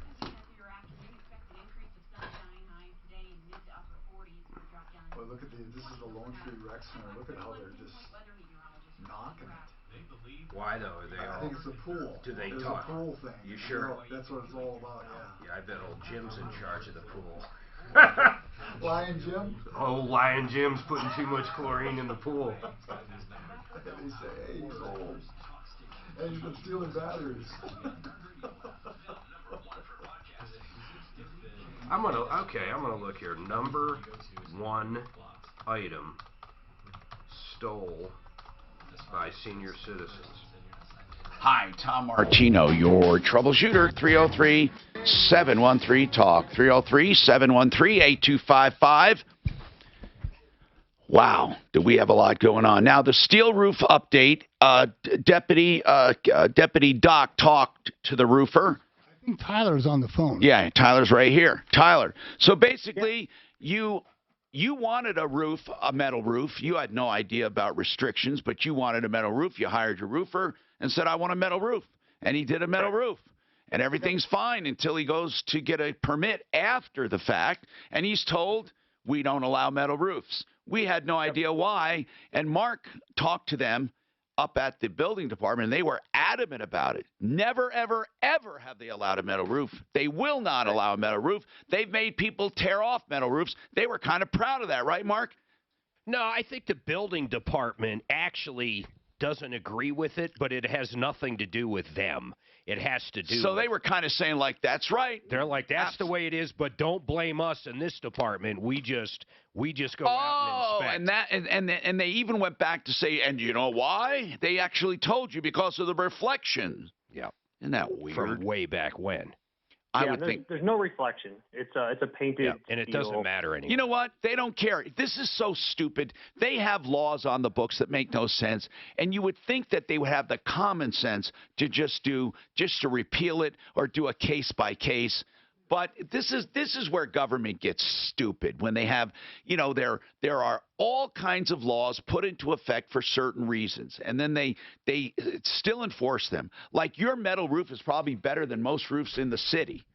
Agreed. Okay. Yep, I would agree with that. But Deputy Doc, what did you find out? Well, the roofer, what did he say? I didn't talk to the roofer because Tyler said he spoke to the roofer right after we spoke to him. I'm sorry. So listen to what the roofer said. This is really a good thing. Tyler, what did the roofer say? Yeah, so the roofing company and us have a good relationship, and so he's going to send over some documentation to take to the city to appeal it. But they are offering that if we do have to strip it, that they will strip it and put shingles on without any additional cost. Well, then that's good. Problem solved. Yeah. Okay. Well, that's good, and I'd like to know the outcome. Okay, we'll do that. Thanks, Tyler. We should give a thumbs up to Martinez Roofing for doing that. 713-TALK 303-713-8255. Yeah, but technically, why shouldn't they, right? Why shouldn't they? Well, they're not giving them a hassle. They're doing what they're supposed to do. You're right. Which is kind of nice in this environment. Yeah, but they should have checked in the first place. But they would have saved themselves a lot of money. Yeah, and we're all right. They should have checked. They didn't. They're coming through. They didn't have to. It is their responsibility. But it is something as I don't know what Deputy Doc meant when he said in this environment, but it is almost like when people do something good without hassle or what they should be doing without hassle, it's almost like they deserve kudos. Yeah. When if you think about it, that's what they're supposed to be doing. All right. So, an email. SaferNet is in the house today. Our buddies, SaferNet. And Brad is with us, also Patrick, some of the founding partners. Okay, SaferNet is a filter. That's what I call it, really. It encrypts all your data going to and from the internet. People can't steal stuff on the way. They can't steal account numbers and passwords. And also, you can't get viruses and stuff that are known, and I'm talking about 99.9% of them. And in the rare occasion something may make its way to your computer, let's say a virus that no one knows about, not even the malware manufacturers or the anti-malware manufacturers or the anti-spyware, it can't communicate outside of your computer, so it does nothing, basically. It's ineffective because it doesn't have the host to communicate with. So in effect, you are immune from viruses, malware, ransomware, and all of that. You're immune. But it does other things too. This one wants to know, does it affect your internet speed at all? Now, I can tell you from my experience, I have not experienced any speed issue. I couldn't tell if it's on or off. I couldn't tell. But what is the technical? Is there any technical latency whatsoever? So our developers did those tests, and he says that it was 0.01 latency. So which would be you could can't notice it. You can't notice it with an eye. I don't know. Such a little. Everything is happening in the cloud, and it's using the Amazon servers and the speed of the Amazon servers. So 0.01 you wouldn't notice. And whenever I say you're completely immune from malware and viruses, I'll always get an email saying that's impossible, because they say if viruses and malware are not known, they can't be filtered, right? They have to have a definition. Is that it in the anti-spy world, anti-spyware, anti-malware, or what do you call it? Just all of that safety software. They all do have definitions, right? Well, exactly. If it's a brand new virus, they just created it today. But you explained it would be so rare that even Amazon wouldn't know about it, right? Right. If nobody knew it at all and it shows up, you happen to be one of the very, very first people that experienced it. Which is so rare, it's almost not possible. But let's say that did happen. Even then, though, it still cannot communicate. If you have the protection on, it can't communicate outside. Exactly, because if you're running our 24/7 VPN, it's always on. Yeah. It cannot allow that virus to communicate with its host. So if it's trying to access your keyloggers or something, whatever it is, it won't register to the host. So to the host, it never connected. Yeah. It never got there. I think if there's one thing lacking in all of your service, There's nothing lacking in your service. But if there's one thing lacking in the company, would be a scrubbing tool. So, yes, I have SaferNet. But what about the stuff that may have been in there? It will stop communicating with its host, yes.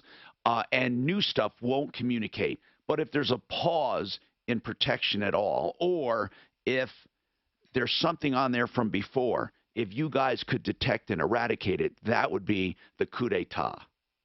Yes, no, maybe? Yeah, absolutely, and that will be coming. That's what you're working on? That will be coming. Are you a public company? One other email asks? No, we're private. Okay, 303-713-TALK, 713-8255.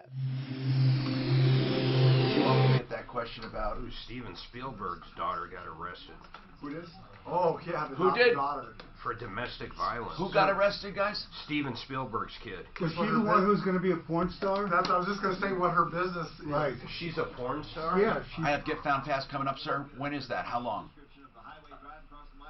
Jeez, I didn't know that. Yeah, there was just a big thing about that she went on publicly and said she wants to be a porn star and act in and produce porn movies. She was tired of doing just regular work. Yeah. God. Hey, you always are judging. Boy, that's one conversation I'd never want to have with a dog. I saw great. He was fine with it. Yeah. Well, at least he was publicly. Yeah. How come they never had a second E.T.? Tell me that wouldn't have made $1 billion. Why didn't they do it? Because he went home. They would have to bring him back. Maybe the kid goes and visits him. Yeah. Or he comes back with his family. Yeah. And they lost that bicycle he was riding across the sky. When you have a website in business, for example, whatever it is, SaferNet.com, we have them as guests today, or you have, let me take a sponsor here, let's say Genesis, TotalExteriors.com, whatever. You want to know what that site looks like to the outside world, how it loads, how it is found, if it's found. Get Found Fast dedicates itself to helping business with its website and its online presence. Trust me, there are a lot of companies that say they do this that don't. These guys get the real results. Truly they do. GetFoundFast.com. To think that all diet and weight loss plans. God, I hate when I'm doing this pre-op thing. Fuck, I hate it.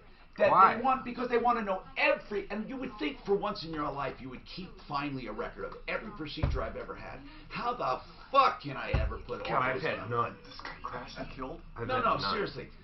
I just wish there was a record somewhere. I don't have a record. Why don't you have a file with that? God damn it, I should. For once and for all. Fuck, what and did the he do? goddamn What is dates, it? I can't remember these. Well, you know what, Tom? I leave out the minor stuff. Oh, this is a guy that had. Okay, you're a doctor. It's a rocket. Shit, it's a Right. homemade I leave out the No, I'm minor not stuff. putting anything down. Fuck it. I mean, if you had.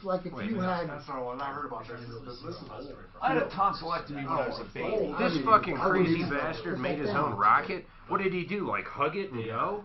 He's not inside of it, is he? Hey, Dan, there was Here a he great goes. picture Oh, on look. YouTube. Oh, shit. It just showed some woman getting an award for the best anal performance in a porn movie, and the underneath was, "Wouldn't your dad be proud? I hope he's in the audience." So that's what Spielberg is gonna have. Look, he is. He's just fucking falling, dude.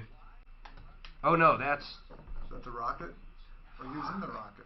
Oh, Is that the guy that died, the flat earther? The daredevil? Yeah, and that's what He's a flat earther. Yes. What was he gonna do? Make sure the world's He round? was gonna prove that the world was flat by going up and taking pictures. What a moron! Why wouldn't he just get a helicopter? Why wouldn't the whole thing with flat Earth is so stupid? All it takes is one experiment. Yeah, but it which they've depends where done. you live. I mean, in some places the Earth is flat. All he did. So argue with that, bro. They've done things where they have a laser over. They take a boat going out on a. Dude, all you got to do is look out over the ocean, and when a ship comes, Right. you can actually start seeing the mast That's what I before was the saying. rest They of the did that ship. on one of the Great Lakes. They proved that with a laser. 1801. Right. And the ship is going down except for the mast. But there's places in the ocean where it is flat. That's because the gravitational pull was pulling the laser down, though. That's right. Been there. And the moon's got a lot to do Well, with but it. he's an engineer, so we have to defer to him. And the solar rays Depends on how heavy the laser can is. bend A things. heavier laser will You know, Doc, I bet you think this pen's flat. Oh, right. But it's not. There's rubber in there. Right. It's the light. And did you ever see Uri Geller bend spoons? No. I haven't seen him, but how does he do it? Oh, there was this guy. His name was Uri Geller. He used to be a famous psychic in the 70s and 80s. And, you know, this guy, the Amazing Randy, just totally discredited him. How was he bending the spoons? Excuse me? How was he bending the spoons? Oh, they were slightly... I mean, Randy was able to do it by friction and by slightly bending the spoons. He was on a Johnny Carson show, and he totally wiped the guy off. I mean, he couldn't do one thing that he said he was going to do because he wasn't allowed to manipulate the props beforehand. And Johnny Carson did that? Set him up to fail? Yeah. Holy cow. That would have been good TV. Yeah. It was great TV. I've never heard of something like that. Oh, look it up on YouTube. Look up Uri Geller, Johnny Carson. You know how, what the hell's the guy's name? Who was one of the biggest magicians that's dead now? Biggest ever, actually. Houdini? Houdini gave a secret word to his wife. Yeah. And said he was going to whisper, you know. Yeah. And she was the only one in the world now. So he basically put the kibosh on any psychic out there because no one ever got that word. Well, I told you till this day. I told you about the Amazing Randy with his $1 Million Challenge. No, what? There's this guy who used to be a magician. It's called the Amazing Randy. He has $1 million prize to anybody who can prove any psychic phenomenon. No one's. He said you would think people would be lined up outside my door. I knew you were going to lose that bet, though. But that's like being psychic, right? That's a good point. But he said nobody's ever claimed the prize. And he's had multiple people on TV, on YouTube try and do it, and he always exposes them for being frauds. Well, I went to one, Josie Rose, and she was a pet psychic. And, yeah, she told you what your dog was thinking. No, she didn't know I was coming, so therefore I was there to serve her. Oh. And if she was a good psychic, she would have known. She says you're not a dog. Well. Hi, Tom Martino, your troubleshooter. 303-713-TALK. 303-713-8255. Welcome to the only show of its kind anywhere. Now, this check. Is Paul still on? Because I thought, what were we waiting on? There was one other thing we were waiting on, I thought. No. Paul? Is this Paul? I don't think he's still there. Paul? Yes, I think we ended with you saying that you need to get this payment, this stop payment, then you're going to have other costs associated with it. But right now, for sure, that's where we left off. For sure, this bank that issued the check will give you reimbursement. That's good, the stop payment. You're going to have now some fees associated with that. And I absolutely believe that bank that lost the check or, misplaced it or whatever they did to it will owe you these fees. You have to calculate them properly and do a small claim procedure.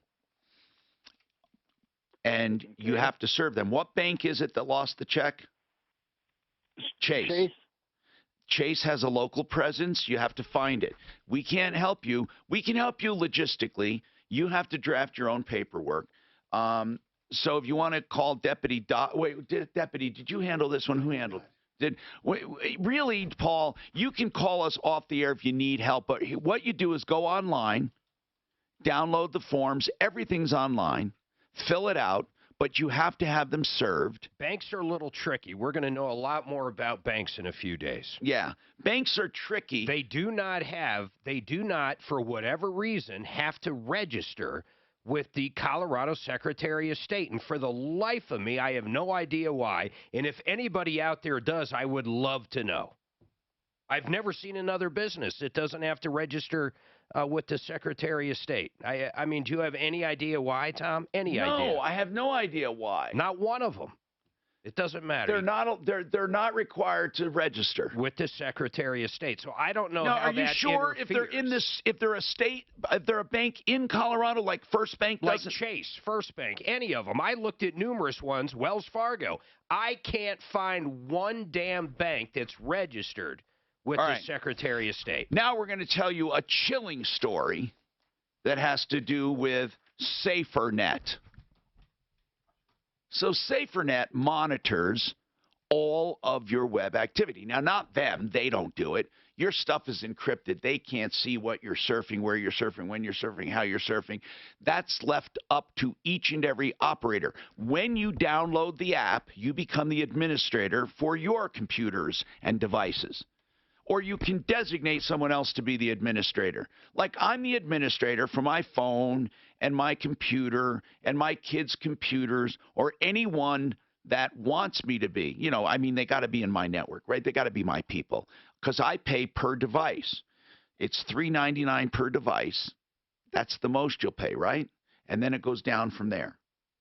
Okay, now, you told me about something here, Patrick, that scared the hell out of me, but at the same time, it's good news, because I can go on, I can limit when my kids surf, the hours of the day.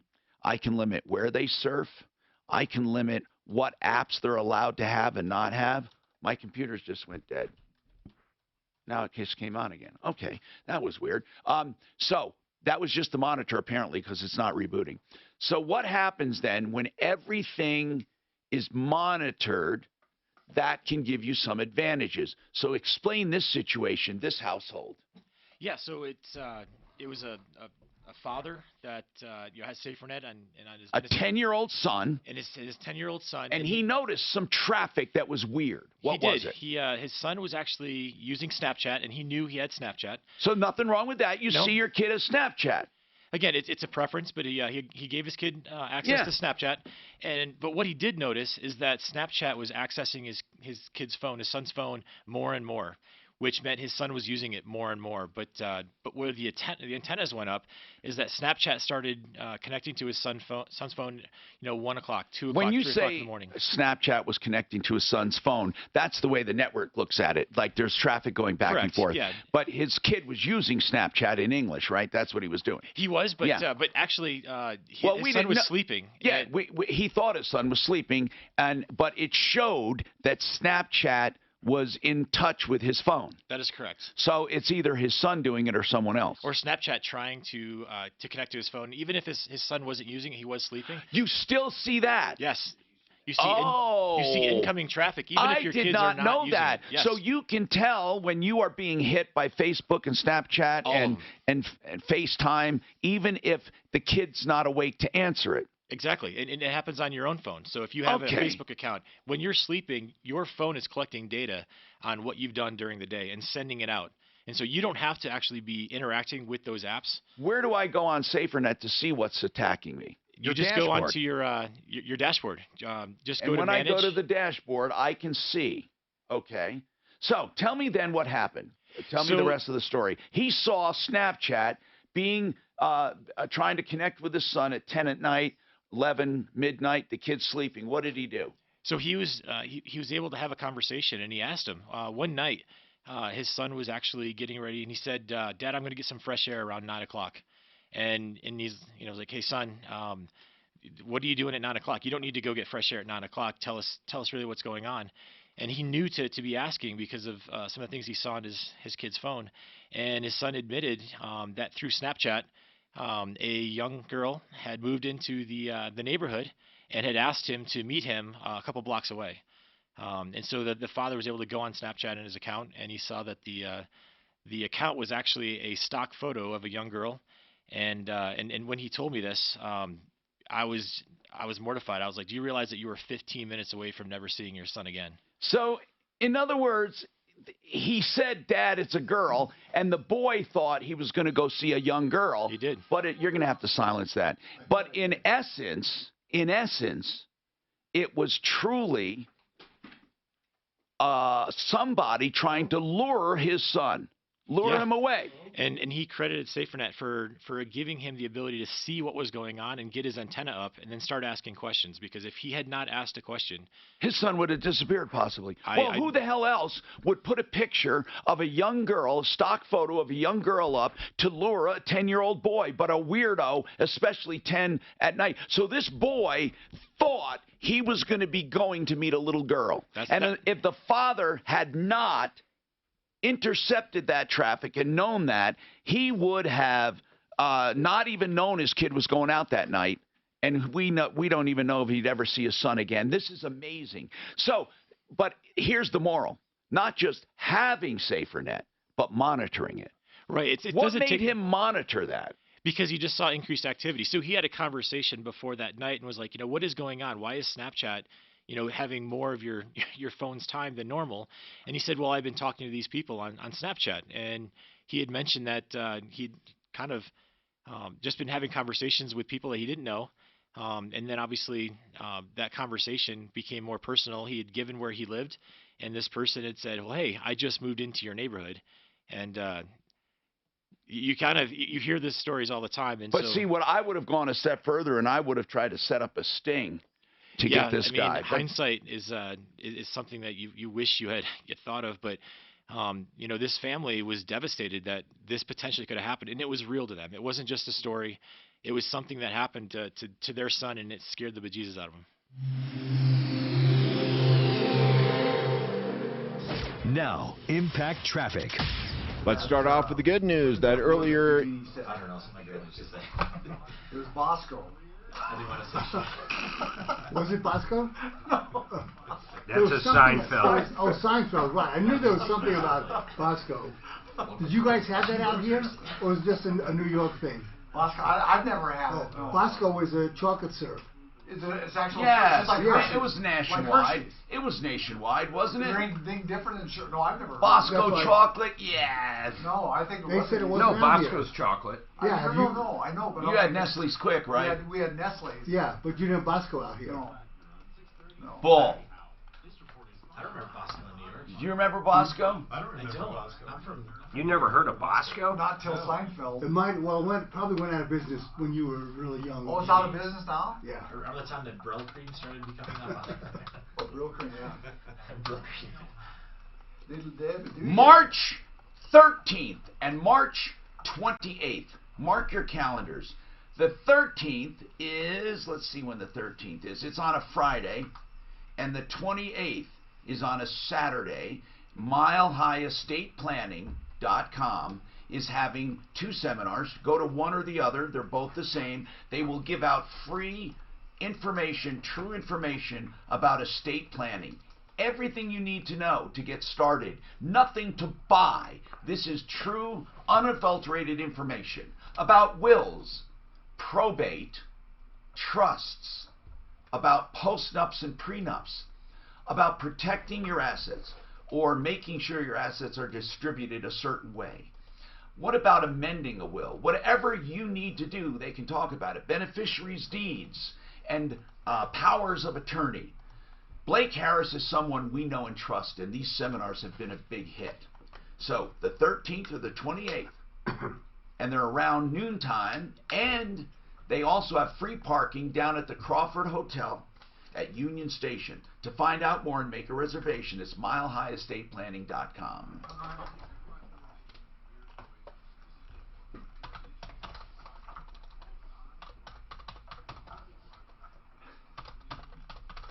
That was so funny.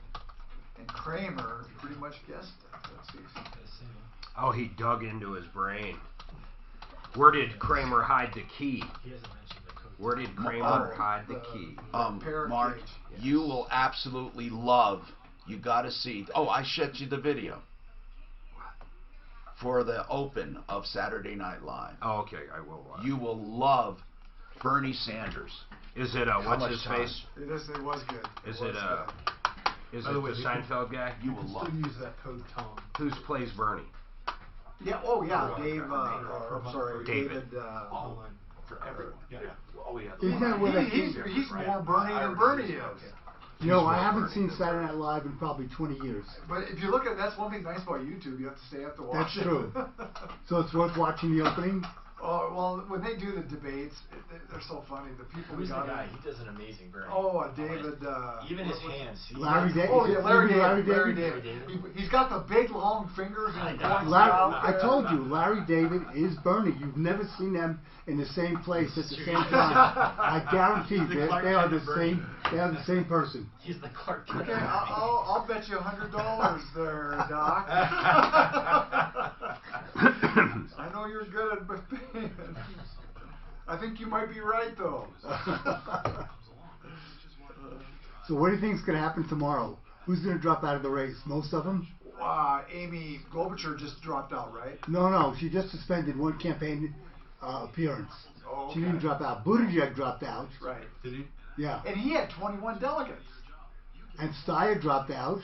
Steyer did, but he had 0. Right. And so, it'll be interesting to see what happens after tomorrow. Actually, if I was to vote for one, I think Amy was the best of the whole group. I really do. I mean, she's the most common sense. She's the only one that raised her hand about would you have a issue with a socialist on the ticket? Yeah.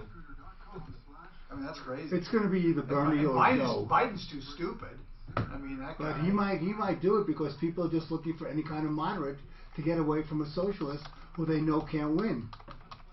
I just want to see the Bernie bros go nuts. I've said this from the beginning, Patrick, that most of the people in the country, when they hear socialists, they think of Russia and China and communism. They don't understand the difference between a socialist and a communist. Scariest people would do that government. right on your fucking lap. But I saw the meme that's out there that says. Well, what else? When socialism, Bernie would take office. And you're positive it's wonder why nowhere their that rent you goes up? have nowhere like when you work. Okay. Yeah. Oh well, have a good time. Don't let it spoil your good time. It's like, why is my rent going up? All right, man. All right. Inheritance? I'll see you. If it up All right. inheritance, that would bring in a lot of money. Inheritance tax if you have that. No, there is going to be a lot. Then he says he's going to sue the oil companies. The money's going to come from raising some taxes, the billionaire, and then also suing the oil companies. Well, the IRS is suing Facebook right now because they moved all of their books to Ireland. Already? Brexit.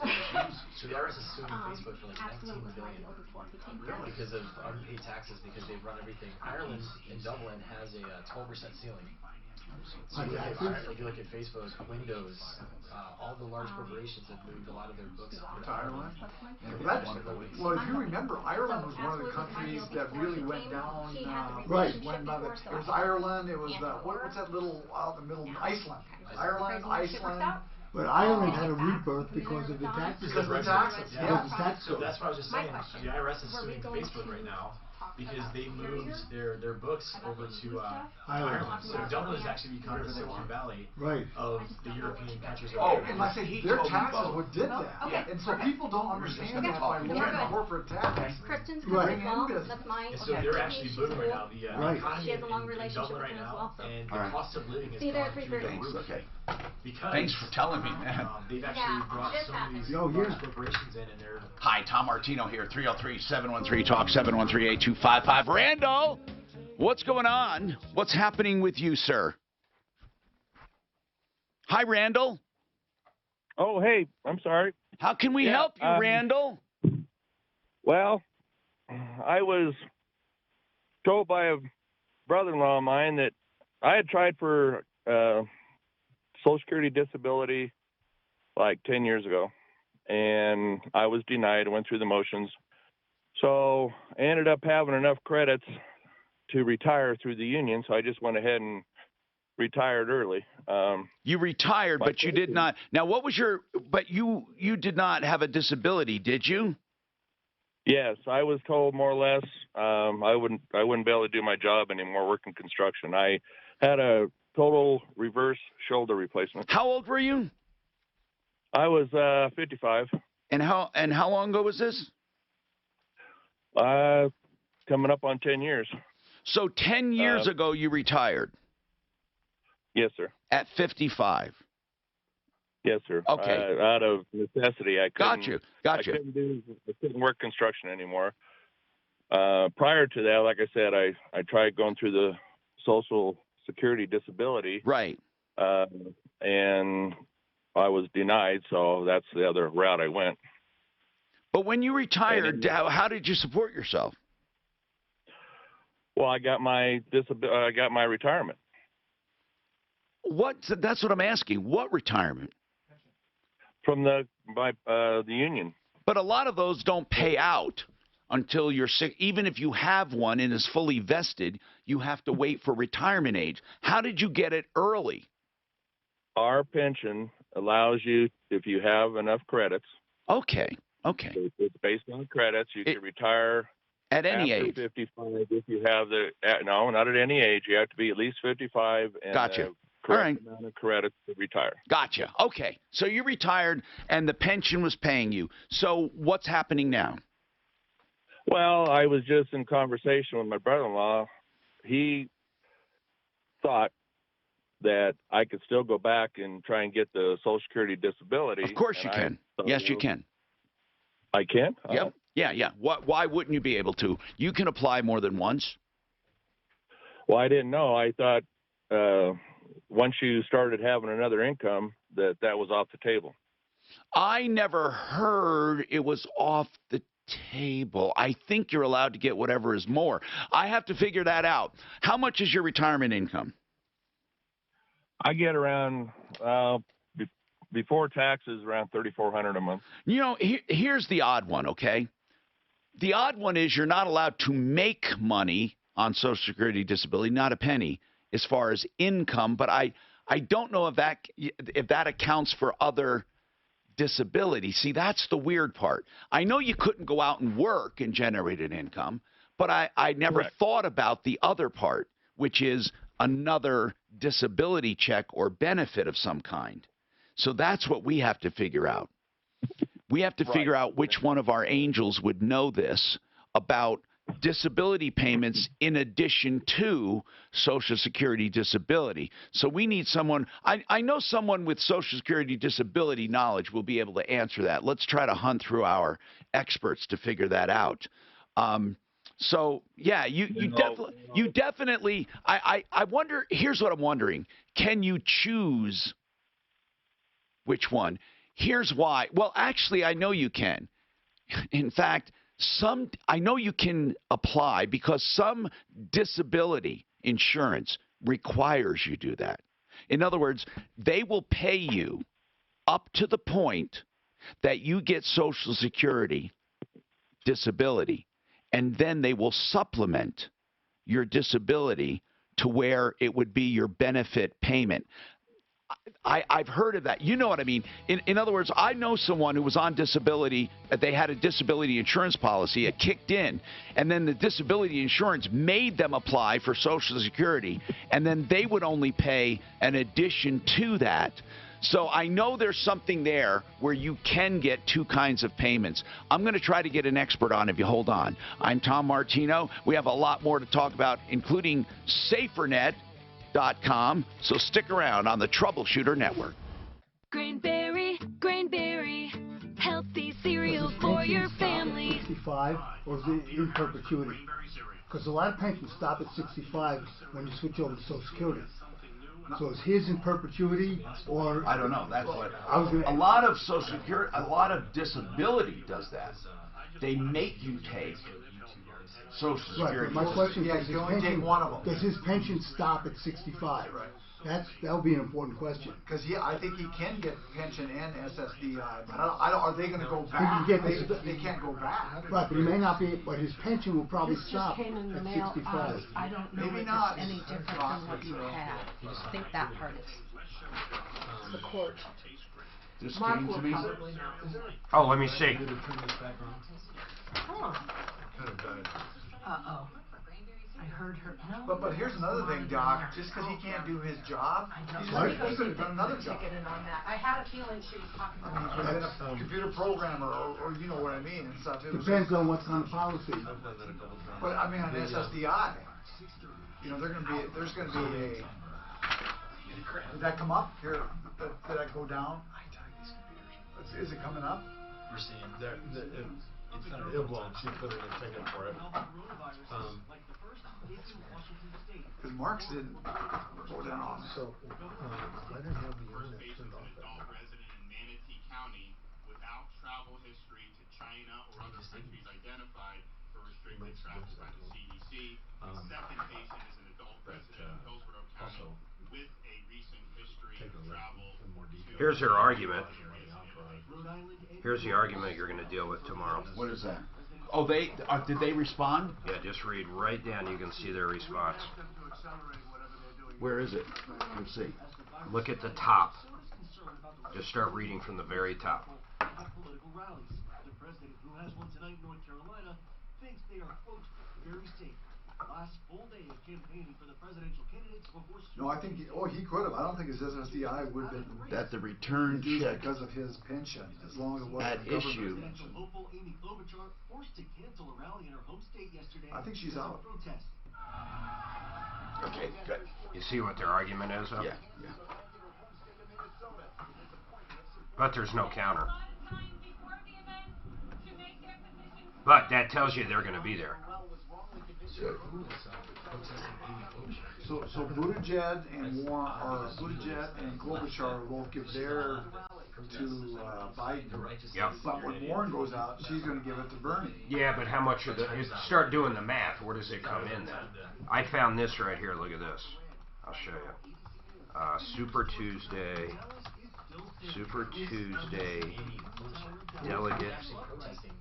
Oh, I don't know. Super Tuesday delegate polls. You're right. I didn't hear that. That would have been. Because that's why she canceled her event. They're talking about right now. So here's the deal, right? Ready for more? I thought they had. Where's the numbers?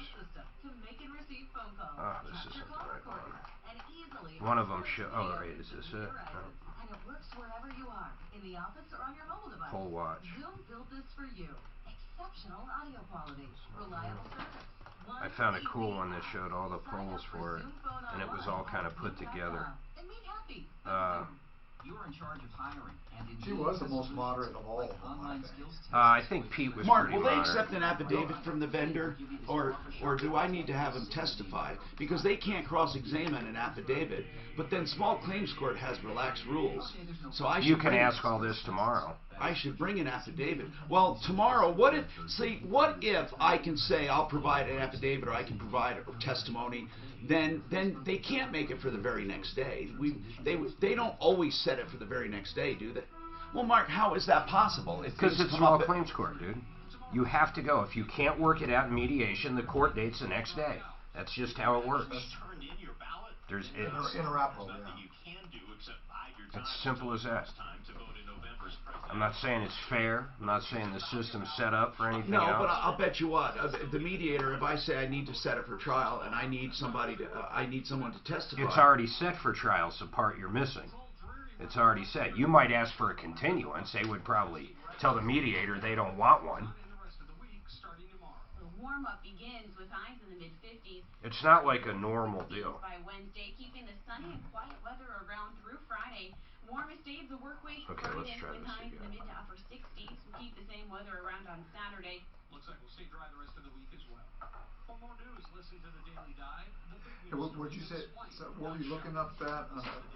It had all the percentages from the last poll on the states we're talking about, but I can't.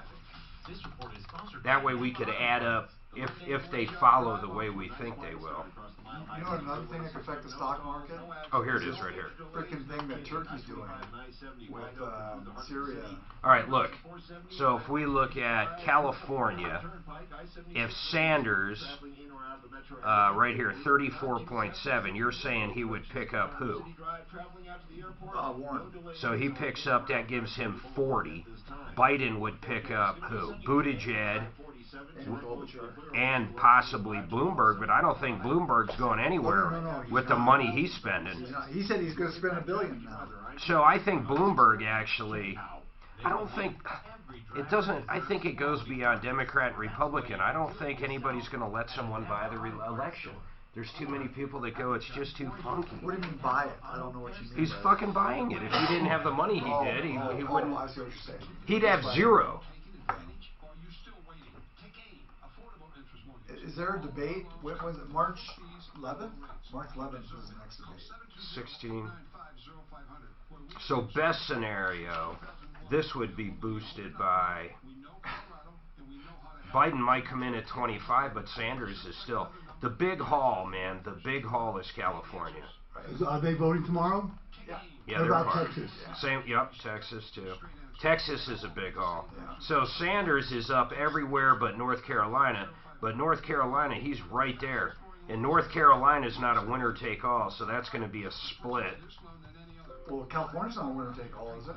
California is not a winner-take-all. What Super Tuesday people is winner-take-all? It's weird, though. If you're less than 15, in North Carolina, if you're less than 15, you get jack shit. Okay. So I wonder how that works. You got 4 people less than 15. What do they do with all those delegates? Let's say that 15% equals 45 of the percent of all the delegates. What happens to them? How are they allocated? I imagine they go to the... They're split up among the other ones. Right, whoever's above 15. See, Biden's only got... What's he have in California? He's only got 18 in California. Let me tell you, Biden is just not... The guy's not He's with lackluster. it. He's not with it. He's lackluster. No, he's not lackluster. He's lackluster. Bloomberg is lackluster. No, Bloomberg's a moron. Very smart one. It's hyperperbio. He's an engineer. Hi, Tom Martino, your troubleshooter. 303-713-TALK. 303-713-8255. Welcome to the only show of its kind anywhere. We are here to help you solve problems, answer questions, take complaints, and make your life a little easier. GenesisTotalExterior.com. Genesis is the place to go for home improvements for outside and inside. Genesis Total Exteriors. This hour brought to you by them. And Mark Szymanski, someone you can trust. Every single day on this show, you hear problems with home improvements. Not when it comes to my referral list or Genesis. Genesis has been on the referral list for many, many years, and you can trust them for kitchens and baths, siding, basements, roofing, gutters, fencing, decks. GenesisTotalExteriors.com. So we have SaferNet with us. We've been talking about SaferNet and what they can do to protect you. They told of one example where a guy just installed SaferNet, and they noticed traffic with his 10-year-old son from Snapchat late at night.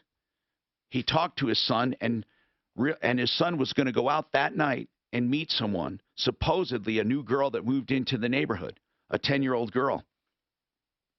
But the picture that was sent on Snapchat was a file photo from Google, they found on Google, and it was a stock photo. It was not truly a 10-year-old girl in the neighborhood. Lord knows who he would have met late at night in that neighborhood. Somebody was stalking this kid and would have found him. That's why you have to be very careful with who your kids communicate with.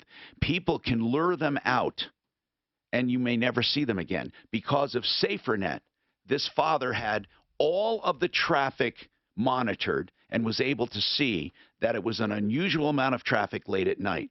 Is that incredible? And I'm going to tell you how you can get SaferNet for free. Yeah, for a month, free. Because they figure if you try it out, you'll use it. Barbara, what's your question?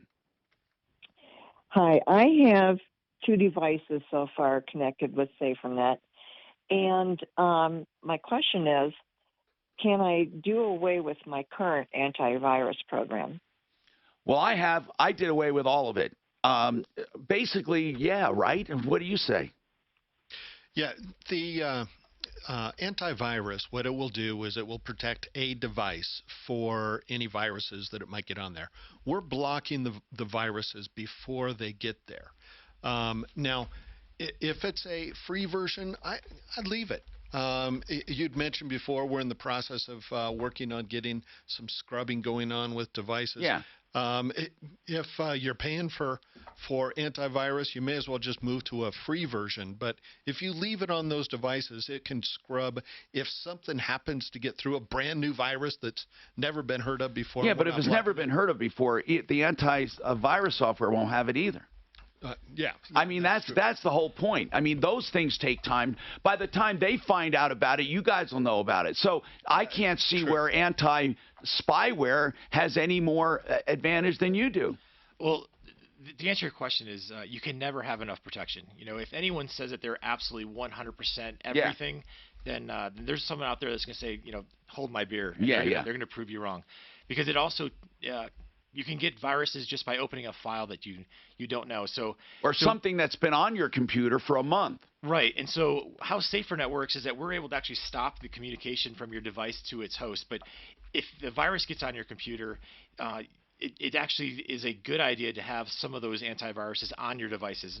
because you can quarantine. They do things that we don't do. So nobody is a 100% solution. What SaferNet does, it actually covers those holes that a lot of these other antivirus software companies aren't able to. Yeah, the other to ones fill don't in. prevent it from being downloaded or prevent it from speaking to the other. They just try to eradicate They it. do it on the device itself, but they don't protect the network, and that's Right. where SaferNet is doing it differently. Is that you create your own network that SaferNet allows you to monitor everything, and then because something comes across your network, we're able to say, you know what, this is something that either you don't want, or again, like a virus. So, Barbara, block. if it happens to be on your computer already from months ago and you just activate it, or something new slipped through, even though SaferNet will keep it from going to any other network computer or any other device you have, or even communicating from your device, the existing virus software, antivirus software, can scrub it and quarantine it. So it's not a bad idea to have it.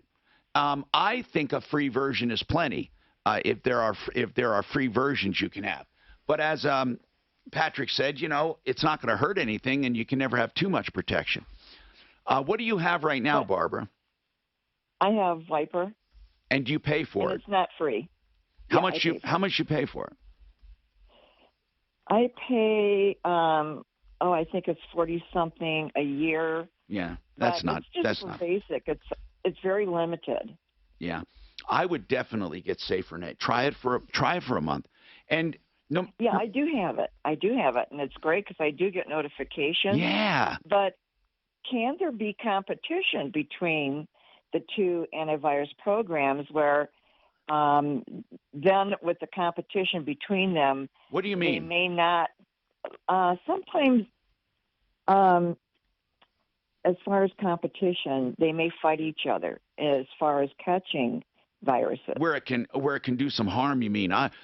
Do they ever interfere with each other? That's a good point. No, and what SaferNet works great with antivirus software like Viper, because what Viper's doing is it's sitting on your device. It is saying, hey, listen, if anything comes across here, we can quarantine it and we can scrub it, especially if you open up an email or somebody sends something, potentially in a file. That's where Viper does a great job. What SaferNet does is if you try to go to a website or someone tries to send you a link that sends you to a place, it actually protects you from a totally different perspective. And so they work incredibly well together. And so I want to thank you for trusting us. We love hearing great things about what we're doing to help parents and individuals. Yeah, but, it is a good service. Now, I think as I said, the coup d'etat will be when SaferNet will have a scrubber and a quarantine and all of that built in, so it's all in one solution. I mean, that's just a logical thing to do, a logical next step.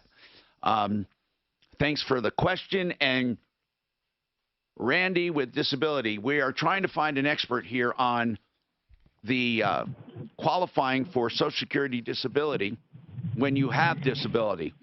And I believe the answer, based on past cases, are going to be that you can get Social Security and your disability company will cease paying up to the point where where it equals what you're getting now. In other words, Social Security may be less than what you're getting. But if your disability company, it's not going to do you any good because you're not going to get double. I know that for sure. What a disability company does by contract many times is make you go and get your own from Social Security if you can, and then they supplement it to the point where you get the same. Have you talked to your disability company? Well, the disability was through Social Security. No, you said you have a pension, but it's not a disability pension. You said it's just a pension. Correct. That's right. That's right. So therefore, it's not going to have any kind of conditions like that. So I would say at that case, and again, we're going to get someone to verify this. In that case, I don't think you're going to get disability because it is considered income from employment, even though it's a pension. But we're going to verify it. Who can we get on that? That's what I have to figure out. We need to get Social Security disability. Someone with Social Security disability. I'm not sure if he knows enough about Social Security disability. See if John over at Integra Insurance may know he might know about Social Security disability. Do we have, Mark, do we not have any attorneys anymore that handle Social Security disability? We used to have, I thought, 2 or 3 experts. I thought, is it Mueheisen? No. How about Enton? Does Cliff Enton handle Social Security? I don't think so. I think we've got quite a few workman's comp guys, but... You know why? Because Social Security... There's no money in it. No, there's not hardly any money at all in it. Social Security disability. But that's one thing we have to do. We have to find an expert for Social Security disability. So hang on, Randall. We're going to try. Brian, welcome. What's going on? Hey, Tom. That service, if it would work for companies, like a commercial application, or is it just like personal use? Oh, it's for sure for small businesses. Those are the ones that really are mostly at risk because you have so many computers. But go ahead, guys. What about commercial operations and multiple computers? Can you handle big accounts? Oh, absolutely. That's actually sweet spot. one of the main things that we're able to do. Yes. So as an administrator, what we can do is we can help any small to medium-sized business become their own administrator. I have another small little business that I have all my employees sitting on it. And one of the amazing things is, number one, we're keeping everybody safe, but I can also control their time. And I know as an employee, they probably don't like that, but I can turn off social media and keep them focused on doing what it is that they're supposed to be doing instead of talking to their friends. And so, and then the ransomware, you'll never have to worry about that, where they demand 50 grand, or they're gonna they never decode your files, where they encrypt everything, because even if someone was stupid enough to get that ransomware somehow, it wouldn't go out from that one computer with the protection on. Absolutely. And if you have that one person that makes the mistake of opening an email that they should not open, it doesn't completely shut down the entire network. That's exactly what happened with us. Someone overseas who works for us opened up an email they shouldn't have, and then it just went viral all across, contacting all the clients and stuff. So cross country, I guess it works too as well, right? Absolutely, it works anywhere in the world. I've used it in Europe. I've used it in Africa. There's zero latency that you notice in any place around the world. And it treats every employee, whether in the 4 walls of the office or outside of the 4 walls of the office, the same. It works anywhere, whether you're on cellular or on Wi-Fi. It's really exciting. Perfect. And I had a quick comment too on the kid thing, if I may. Go ahead. With the 10-year-olds have no business having a smartphone, first of all. So I'm glad your service was able to stop that. But kids don't need smartphones. So well, parents out there, we've had this argument. We've had this argument. Now, are you not saying, at a 10-year-old's age, Joe? You're saying smartphone. So do you think they should have a phone at all, or no phone, basically? Yeah, give them a flip phone. Oh, I see what you're saying. Minutes, no internet, if for emergency. For emergency. One of the great things about these SaferNet is the fact that you can set any smartphone to become as smart as you want it to be. You can allow whatever it is you want to allow. If you want to not allow social media, but you want to allow GPS on it, you can do it. You can design the internet to be age appropriate for any child.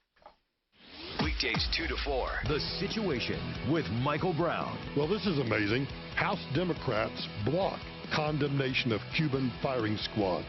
Well played, Democrats. Well played. Ideal Home Loans for your next Ideal Home Loan. If you get Ideal, you will be protected by their interest rate guarantee. Listen, it's an election year. We don't know what's happening. But when it comes to interest rates, if they go down even by 0.75%, you'll be refinanced free of charge. That's a great thing. Plus, you don't have to go back to 30 years if you want the lower payment, or the lower interest, I mean. You don't have to go back to 30. You can pick your term. Plus, Ideal is a direct mortgage lender, and they're most likely going to be cheaper. That's right, a cheaper interest rate. And you can check that out by simply shopping around.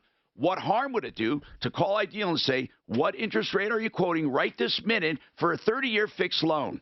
And then compare it. They also have cheaper back-end costs. Their own mortgage lender. That's them. Now, remember, it's idealhomeloans.com, 303-867-7000. Hi, I'm Carolyn Spencer-Brown, Chief Content Officer of Cruise Media and former Editor-in-Chief of Cruise Critic. One of my favorite places in the world to go is Alaska. It is such an amazing, vast, and untouched wilderness. And because there is so much to see, you really want to take a cruise there. I love both the Holland America Line and Princess Cruises because they have the most itineraries going to Glacier Bay, where you can sail right up to these giant, awe-inspiring glaciers and watch them crack off and land in the water with this thundering boom. It's the most incredible experience. And for land travel, they have a glass dome train that lets you see everything. You get off your cruise, it's seamless, you transfer onto this beautiful train and you take a ride to Denali National Park, where you can stay at their exclusive lodges. And because Holland America Line and Princess Cruises own and operate their ships, lodges, and trains, everything is easy and effortless as they take care of every little detail. So if you're planning on going to Alaska, you really want to go this year. And you definitely want to go with the Alaska experts, Holland America Line or Princess Cruises. Explore more at goalaskanow.com. Okay, kids, who here hasn't had their furnace serviced this year? Your furnace is a complex piece of machinery that needs to be serviced just like your car does. Right now, first-time customers can get their furnace cleaned for just $59 by Fix-It 24/7. These guys get every bit of dirt and grime, plus they check all your wiring to make sure everything is running perfectly and safely. Visit FixMyHome.com.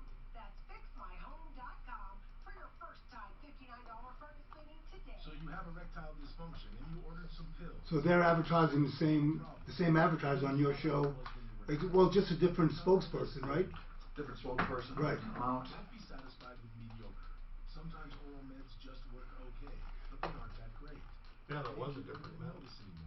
It's become But does his pension stop when he's 65? That's my I don't know. question. Yeah, but don't know. That's what we should have asked him. And that depends on the union. Right. Union pension. Because yours stops at 65. No, forever? And do you get Social Security? No. If I die, Well, that's forever. forever. That's forever in your life. For me. Yeah. But can you get Social Security? Did you pay into Social Security? Of course. So you got both. So you'll get a pension for as long as you live, and Social Security whenever you decide to take it. For as long as I live. Yeah. Till death do us part. You know, I have a friend who got married when he was in his 70s, and he said, you know, when I say that to my wife, what's the big deal? You know, how long can it be? You know, it's different when you're 25 and you say, till death do us part. But he said, you know, 75, it's not a big deal. Is it Mandy Connolly? Is that her name, Mandy? Connell. Yeah. Mandy Connell. Connell, Mandy Connell. Right. Mandy. That's right, Mandy Connell. I've seen there's a big stem cell thing here coming out. The more assets you save by the time Well, she does a lot of advertising for for downtown's health, which may not be the right kind of stem cell. I think they're trying to do the same different things. We'll be going over those factors during this workshop. Register today for a Social Security workshop at allwardfinancial.com.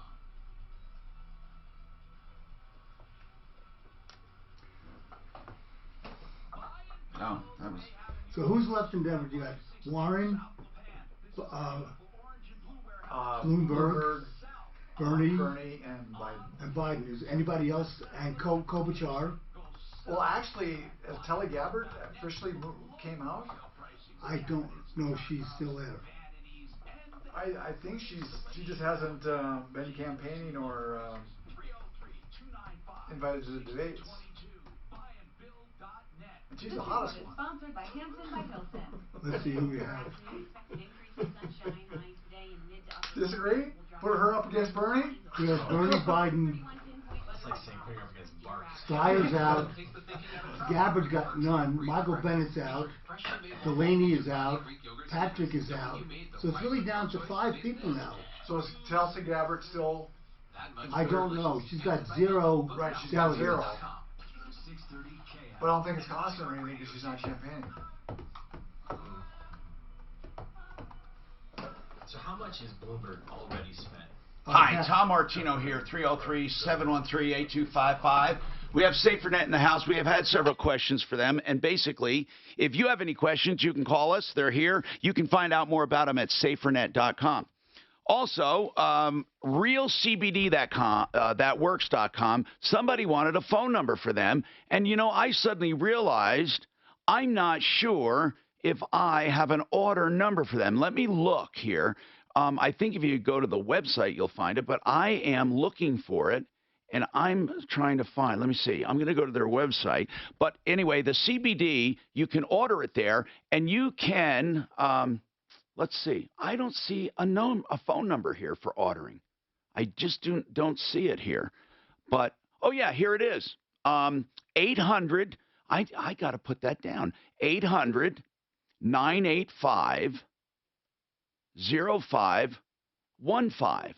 0515. That's 800-985-0515. I think that's the first time I've ever been asked about a phone number for Panacea Life Sciences. And, of course, that's realcbdthatworks.com.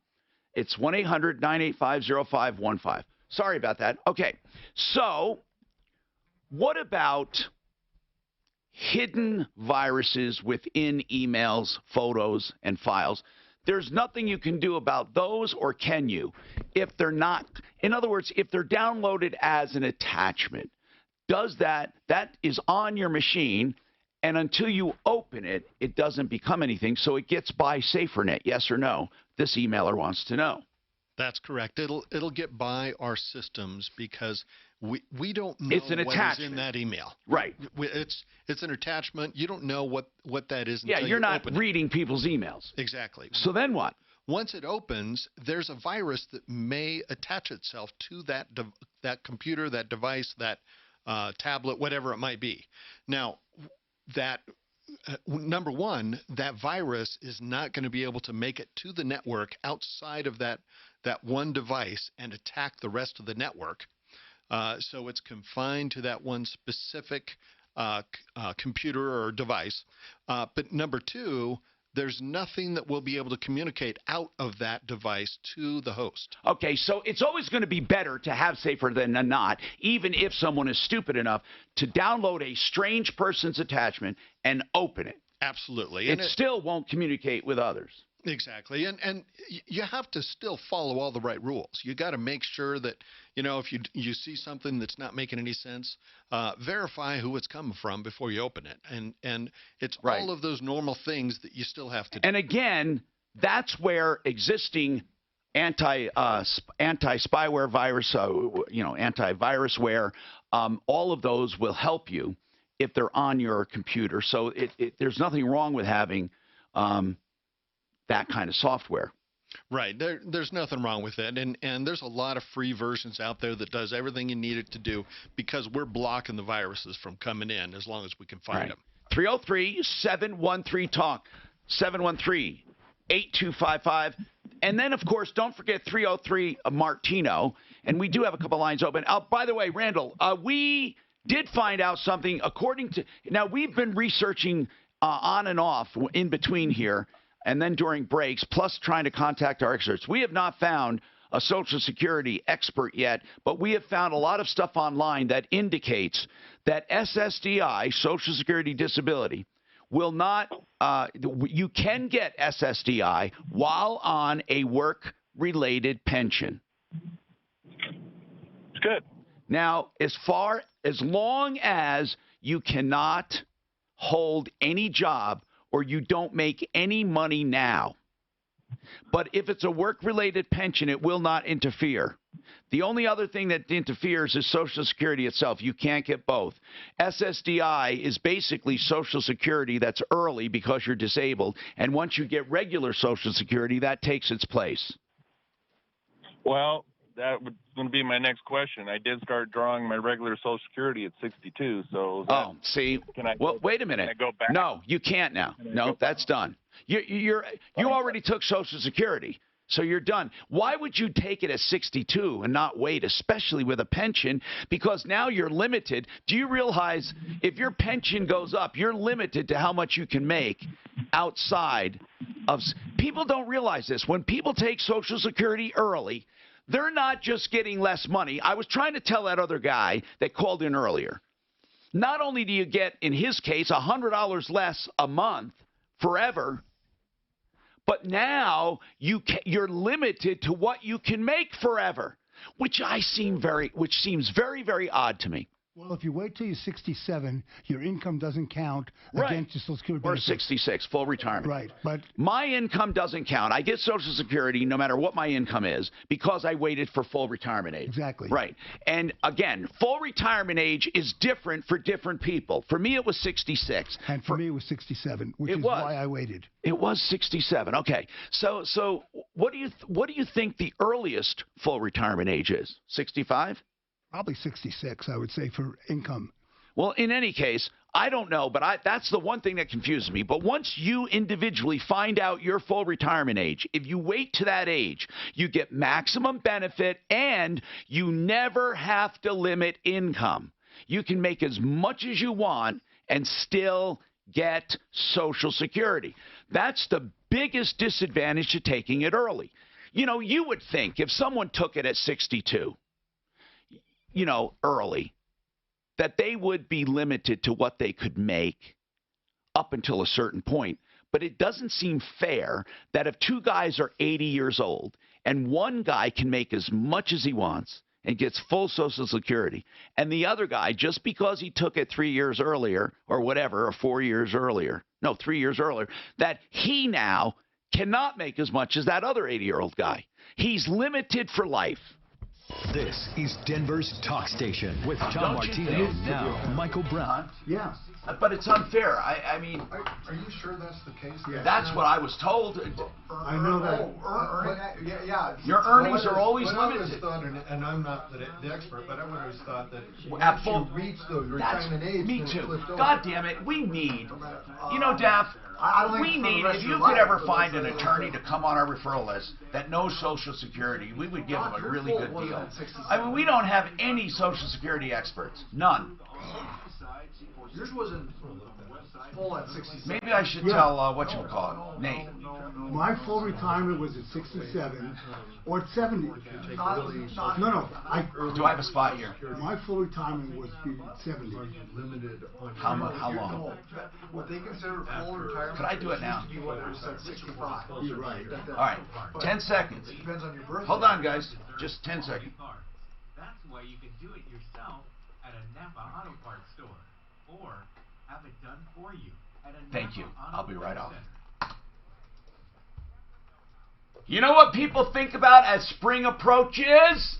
Floor coverings, and you can get all of them at simplyfloorsinc.com for extraordinary savings. But it's not just the savings. Buddy and Karen Mitchell, who belong to a buying group, even though they're a small company, can buy at big discounts just like the big boys, and they pass them on to you. But they also say, Tom, tell them that we're also great quality and the best installers. That's right. simplyfloorsinc.com. Make your own appointment. I used to think that all diet and weight loss plans were the same. No, Doc, yours was not at 67. What? When you were born? When were you born? 44. And small goals to change your habits. He's an old one. So you lose the So weight. year my dad was born.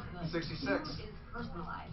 As far as what? Getting full Social Security is 66. No, I'm just saying that when I retired at 67, my income, I could have done it at 66 and my income didn't matter? Right. All right, well then, You got, by waiting from... I got 8% more. There you go. I know. Right. That's why you do it. Unless you're on your deathbed. Well, no, my accountant said, look, are you going to have more expenses from 67 to 79 or from 70 to 89? Oh, he was looking at the average death age. Right. He said, look, you're going to want more money when you're younger. And he said, you might as well, it'll take you 12 years to break even. So if you live to 79, anything after that, you've beaten the system. And I said, yeah, I'll use, if I'm going to do stuff, more likely to do it between now and 79 than between 70 and 80 and 89. But there is no benefit wait until after 70. No. Because you max. I wonder why they don't have it going up further. Depending on average lifespan. All they need to do to fix Social Security is if you're 20 years old, you can't retire till you're 70. 20 to 30, you can't retire till you're 70. 30 to 40, 69. 40 to 50, 68. Because my kid is 31. He's going to work until he's 70. When he's 70, it's going to be like he's 40. The way health is going, and be like me. Exactly. Like I'm 30. Right. Do you guys want the answer? For the question it says, once you reach full retirement, so if you are collecting Social Security retirement benefits before full retirement age, your benefits are reduced by $1 for every $2 you earned over the limit. Once you reach full retirement age, there is no limit to the amount of money you may earn. That's cool. That's what full Social Security retirement. And the limit, I think, changes each year. Yes, I did see that. What does it say it is now? Like 37,000? Yeah, $2 every dollar up until a certain. The point there is it's not a lifetime 2020 penalty. It's a penalty up till full retirement age. Right. Oh, it's just a so if you start at 62 and your full retirement age is 67, it's only 6 years. You go through that period of time for the penalty, and then I thought it maybe is 70 or something. And that's what that's what I thought. And it's only working money. I think if you were an investor or just stock money, you just gotta. I don't think that. I think it's income. It's just right. It's just income money. No, but if you, but it's W2 or not W2 Social Security wage money. Yeah. Right. It doesn't count dividends and income, other passive income. I don't think so. Because I think that's investments, not earned income. Right. Yeah. So just earned income. That'd be the proper way to say it. Earned income. Working around the house. Refuse to sit still. So how do you connect with all of these? But that guy, like I say, at 62, he'd be. He did screw up. If he could have got it, and they say everybody the first time they supply try to get SSDI is always taken away. Is your pension tax free, or you? No.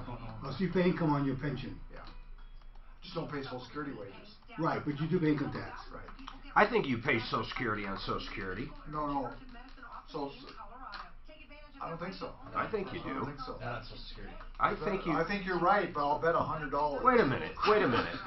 No matter what your income, you don't think you pay money on Social Security. I don't think you pay Social Security. Let's say you make $100,000 a year and at 70 you're pulling Social Security. I think you pay Social Security. No, you're right. You just pay regular income tax. Yeah. If we do it. Right. They just don't take out, and they wouldn't take out Medicare either then. Do they take? What do they take? It was old though. So. What, Medicare? They take They take Medicare out of your Social Security? They do take Medicare out of your Social Security. Oh, yeah. Well, do they take Medicare payment? Oh, yeah. No. But I mean what you pay in during your lifespan. No, I know what he's saying. He's talking his monthly, his Yeah. premium. Please Right. Do they take Social Security out of your Social Security? No. You're sure? I'm pretty sure. I'll ask my accountant. I think you might be right, but I'm willing to bet. I Bet can't not. imagine that they would. And then I'll double them. Tom Martino here, 303-713-TALK, 713-8255. Okay, listen, we got, I'll let you know whenever a line's open. Let's get to it. Molly's got a comment on full retirement age. Man, do we have discussions. Didn't you guys just have an argument about that? What is, everyone seems to, you said it was, not an argument. you said your full retirement age was 67, and Dan says you're corrected wrong. me and said it was 66. So Dan loves to stir it. I'm firing my accountant. Anyway, Molly, what's your comment on full retirement age? Well, retirement age isn't, like you said, it's different for everybody. It all depends on the year you were born. Okay. Now, I'm an old hag. I was born in 1940, so my retirement age was 65 years and 6 months. Okay. My brother's that's 2 years younger was 65 years and 10 months. My next down younger brother was 66, and it goes on and on. Mm-hmm. So that's how that works. Yep, there's a chart I found online, and you're right. That's the easiest thing. Just download a chart, and then yeah. Do you know? I don't even want to open up this can of worms. What was that gap? There's a gap year or something, or a Social Security gap everybody talks about. I I don't know anything about okay, that. but there was something that supposedly screwed a lot of people in a certain bracket, but I don't want to get into that. But here's the short answer. Retirement age, full retirement age is different for everyone. Well, not everyone, but different for depending on when you were born. Okay? So, if you're born the same year, you have the same retirement age. It's critical, in my opinion, that you wait for full retirement age before taking Social Security. Not only are you dinged monthly for it if you take it early, and you're dinged monthly for the rest of your life, but you are limited to how much money you can make, right? Or only not? up to full retirement.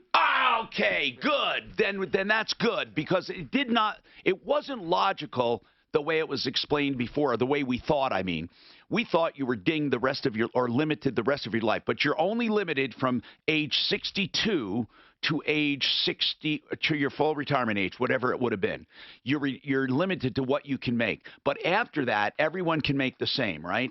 I mean, or not make, there is no limit to what you can make and still get Social Security.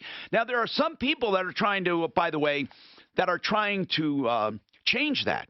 That if you still make good money, you don't get your Social Security, which I think is terrible. Because not if you don't pay into it, it's not terrible. No, I'm talking about people who are eligible for Social Security not being able to get it because they're still working. Well, that'd be crazy. But there are people talking about that, saying you shouldn't be getting it because you're making money, So I think that's terrible.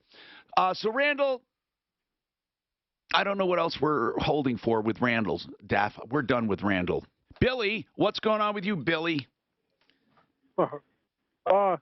Actually, I'm calling because I've been working for this company called Colorado Premier Installation. Yes. Formerly known as Big Al's Installation. Big Al? And yes. And it's now called what? It's now called Colorado Premier Installation. Okay, and what's going on with Colorado Premier Installation? Well, what's going on with them is the boss, whose name is just so happens to be Al, he is refusing to pay me for hours that I've worked for the past week and a half or so. Why? And he said, did he ever have trouble in the past, or is this all new? Oh, he's had all kinds of trouble in the past. He's been having all kinds of trouble. He's got a truck that is just no good. It's I could say if DOT were to get a hold of this truck, DOT would shut the truck down in a heartbeat. It's got a tire that's got no tread on it. There's no clearance lights on it. Okay, so but now that obviously you want to drop a dime, you want him to get punished because he's not paying you. I don't blame you. But this condition was still bad, even if he does pay you, right? Is what you're saying is he's running an unsafe operation. Yeah. But now you're using it kind of like a leverage here. Did you tell the guy, if you don't pay me, I'm going to turn you in, or did you say anything? What, does he just stop talking to you, or what? Well, he's just completely been ignoring me and not talking to me. He's telling me the reason why he's not paying me is because it's my fault that his truck broke down, and so on and so forth. And I told him, I said, regardless of what, it doesn't matter. Regardless, you still owe me a check. Because you're running faulty equipment. Well, he does owe you. He does owe you. So what entity owes you? Colorado Premier Installation? Yes. Okay. And what's his excuse? Like I said, his excuse is because like if we call him, if we call him and say you haven't paid Billy, will he say Billy owes me money because he ruined my truck? Yeah, that's exactly what he'll say. That's called offsetting. Offsetting is permitted by law if he can track you to damage you did, but he has to show it. He can't just say it. Right. So he's claiming you ruined his truck. Yeah. How? he hasn't told me exactly how I ruined his truck. He's telling me that he's got witnesses, which he doesn't have any witnesses. Well, basically what happened was the rear differential on the truck went out, and he doesn't know how it went out. Well, that doubtfully is going to be this guy. Well, you can make a claim. Were you a W-2? What's that? Were you a W-2 employee, W-2, or did he treat you like an independent contractor? I believe he treated me more like an independent contractor. Were you when you were being paid? Were you getting a 1099 or a W-2? I did fill out an I-9 form with him, so he didn't have any W-2s, so he wasn't taking any taxes out. Oh man. Okay. So this is going to come back on you too. I mean, you're not an independent contractor. You never were. So now this is another thing you can get back on him at. You can call the Labor Department and claim he's been paying you as a 1099 when you were really an employee. This is going to cause major problems for this guy because they will investigate it. Okay. So you might want to call him and say, look, before I make this final phone call, which will change your life, you may want to just pay me and be done with it. Right. Because it will change his life. They will come in and audit him. So because he told you where to be, he let you use his equipment. I mean, look at most of the time people are not independent contractors. Most of the time it's BS. In your case, it was BS. You make them one last ditch effort, and then Billy, that's your quickest way to get paid. Go to the Labor Department and you tell them he's not paying you. You put in a wage and hour claim, and then you put in a claim that you were an employee and he did not withhold, and then you go to small claims court if he does not pay you, and you can sue. Once you give him notice, you can sue for triple damages. That's what you do. Now, Impact Traffic. This report is sponsored by Hampton by Hilton. It remains a decent drive across the metro area freeway system at this time. Off highway, watch out for some road work on the northbound side of Airport approaching Colfax. Seeing some delays. If you want to avoid the delays. You watched Homestead last night? But the rest of the drive No, I didn't. But tell me, what was that movie you said that was so good? I forgot to write it down. You said you watched it before last week when you were here. You just watched it. No delays about the black. Something about eastbound I-70 between 270 and Quebec. Oh, no. That was the one with the woman. She's a teacher. Best of Enemies. Yeah. What was the name of it? Best of Enemies. It's still in the theaters. Oh, is it still in the theaters? It's on Netflix or on demand. Oh, maybe. He might have watched it on demand. If it was a Netflix movie, it could have been released by now. Best of Enemies. Best of Enemies. It was really good, man. He's a head of the local KKK chapter, and she's a black school teacher. I guess think she's a school nowadays, teacher. bro. When you In the elementary school, the black elementary school burns Oh down, my God! and they can't rebuild it for a year. My eye. So they want to have I'm going to be out for 20 integration minutes. into the only other But school, they which want is to know electrical. everything. It's all liability. Exactly. Oh my God! I mean, It might have actually. but they're asking about happened shit while would have that's nothing to happening. do. I skip a lot of that shit. Yeah, well, you know what to spend. I don't want to, I don't want them to. Right. But I don't. Jesus, it makes you sound like, holy shit, these guys want to make sure. Like, I have to be a world-class athlete to get fucking eye surgery. Are you guys going to court tomorrow, by the way? Yeah, I get that goddamn thing. What time are you? Somebody talked me into a bad idea. Are you going to be here for the show, or is it after the show? No. When is it, Mark? It is, you have to do a show. No, you can. I don't care how you do it. You don't have to be over there till 1. It's only. Oh, okay. I'll It's leave early. 20 minutes from here. I'll leave early. It's close, man. It was a true story. No. It is. Best of Enemies. My problem is I should have gone to regular county court because Is it small claims? Yeah. Yeah, but then you got to get a lawyer. Yeah, but I have to get he's right, I have to have testimony. See, I thought it would never get this far. I thought they would just say, boom. I think he'll go to mediation and come up with something. Yeah. Maybe.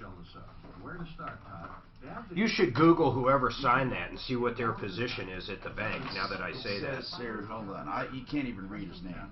Tub and shower upgrades and full kitchen and bathroom design. Simply call us for a free... This almost looks like, Mark, I doubt the corporation knows about this. Does this look like something they would do? Yeah. That's why I'd like to know who that is. He said he's not an attorney. Yeah, I have no idea who that is. 800-362-8370 or DRHI. Bank officer. When you don't know what tomorrow will bring, you should be... God, you want to can't know read about my that. colonoscopy? Come on, man. It's great advice. What kind of anesthesia do you have for a colonoscopy? You get fentanyl and Versed. It's not general. Ooh, fentanyl, man. It's called conscious sedation. Like the fent. Is it really fentanyl? Yeah, it's fentanyl and Versed. I'm kind of shocked on that. Wow. Because it or propofol and when I did mine, I mean, you're What's the one Michael Jackson did? The most dangerous part of this fucking thing is going to be me getting his anesthesia, not the eye thing. Do you know the eye thing? What they use, the gauge is so tiny. It's a fucking needle. It's not even surgery. It's a needle. They gotta wait for little tiny tools to come in. They gotta suck out the vitreous. What else if they accidentally suck out the pupil? Yeah. Then what? Well, actually, then on what? the outside. This is on the inside. Well, I could have done that. Shit happens during Just stick the surgery. needle in. I've seen it. I've seen it. Fortunately, if they did suck out your pupils, you'd never see how it looks, right? Okay. What if they did the wrong eye? Did you read this crazy model? What if they suck it out of one eye and put it in the other eye? It would do no harm. It would only clear up my vision probably more because it takes out every little piece of How do they know that? Where to go grab it? Huh? How do they know where to go grab it? I don't know. I think they suck out all the fluid from inside your eye. It fills back up, they say. It doesn't collapse? No. They take it out? Oh, well, let's hope not. I'll be coming in like this.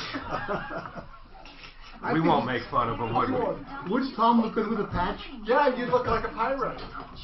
You could maybe... We can get him a puffy shirt. Puffy shirt, the eye patch. Hey, matey!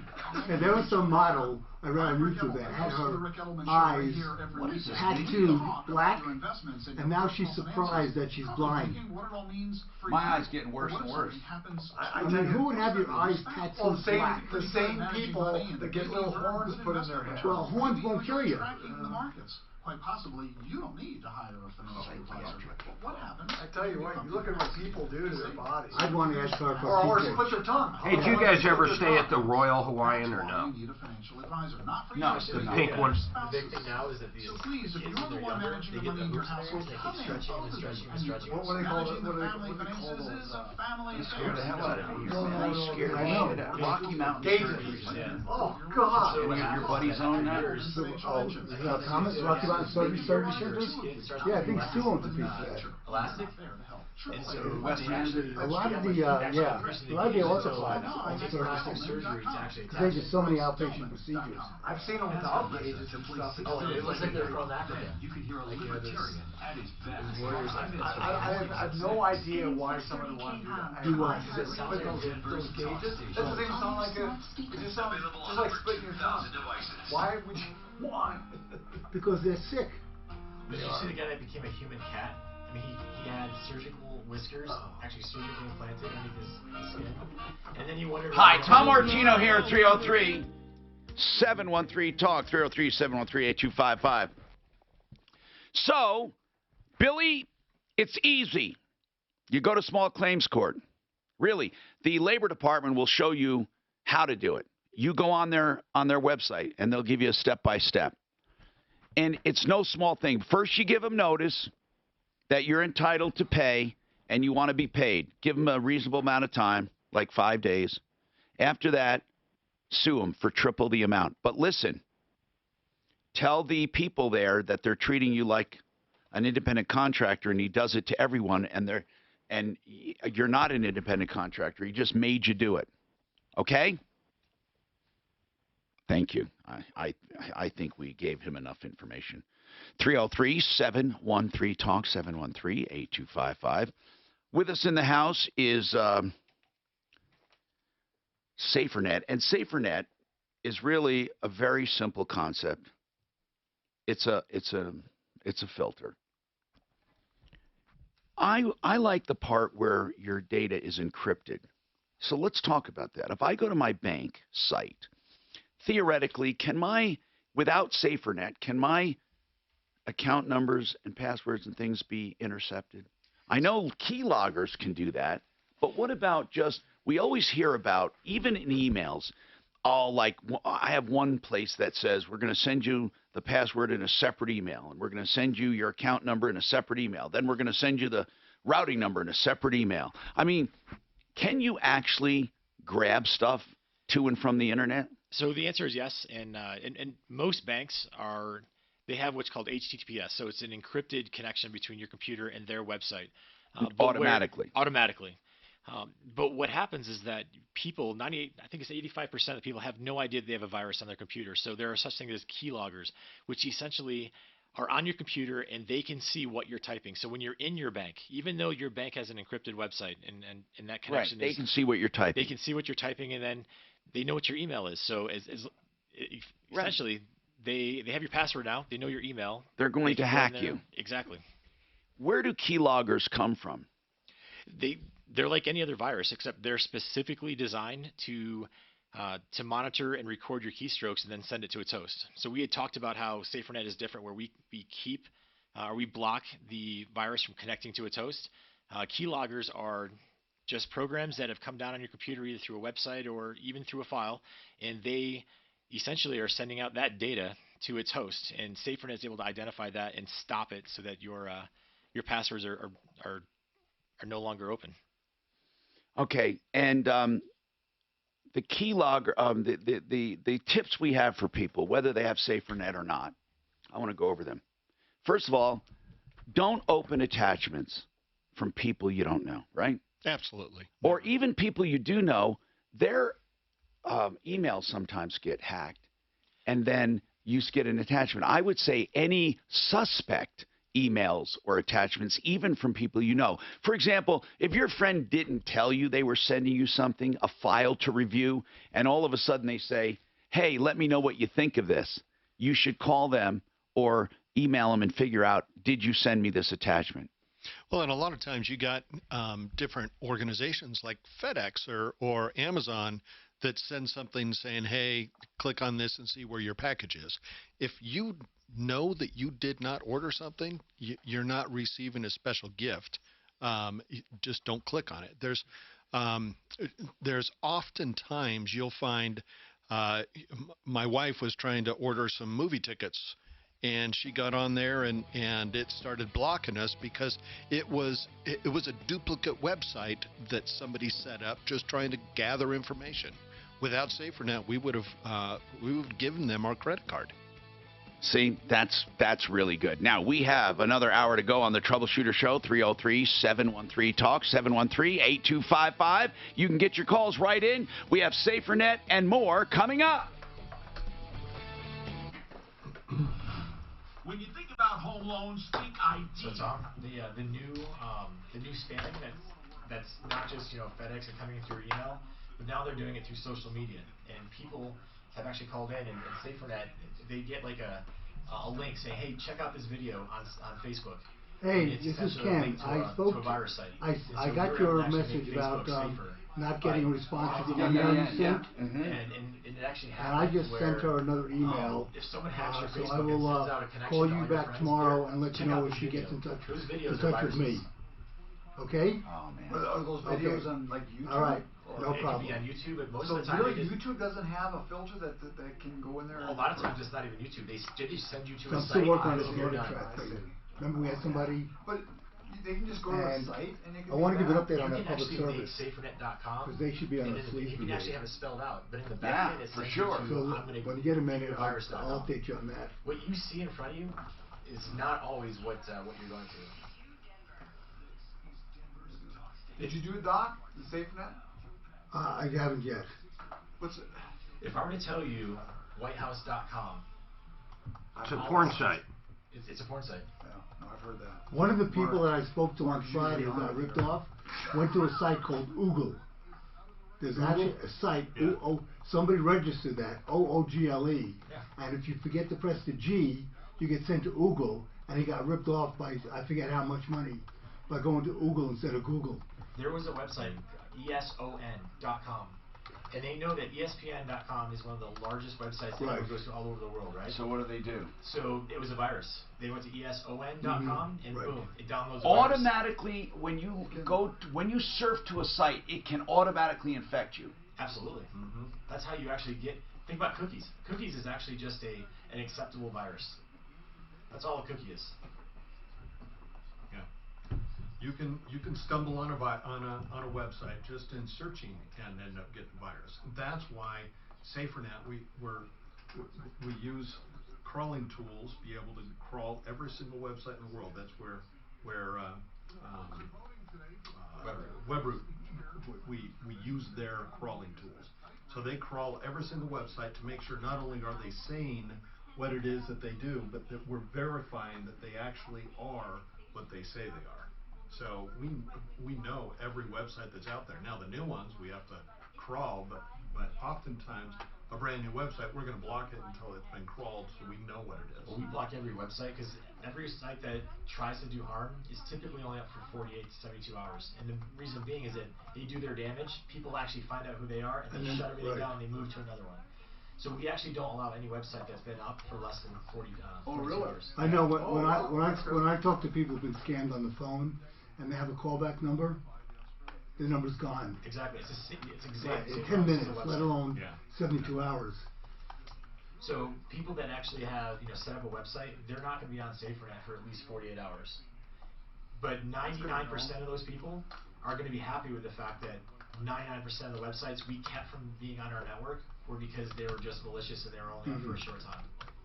And we do have an allowed category, so if you're building a website, you can go in there and choose that URL and allow it through your SaferNet account.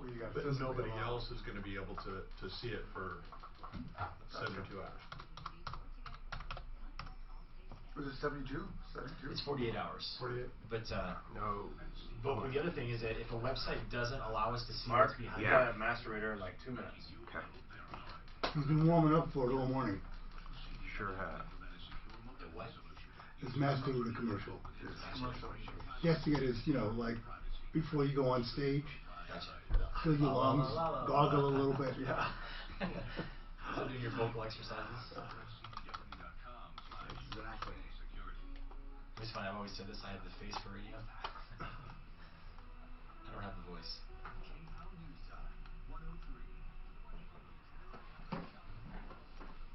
Not anymore, because we stream it. This is true, but that's why you have SaferNet, so this virus doesn't get through to you. It's the coronavirus that's doing it. Alright, so I heard this, I didn't make this up, but why is the coronavirus finally coming to the U.S.? Because we have Lyme disease. I don't get it. Corona. Funny. Beer, they put in the funny. Wine in the beer.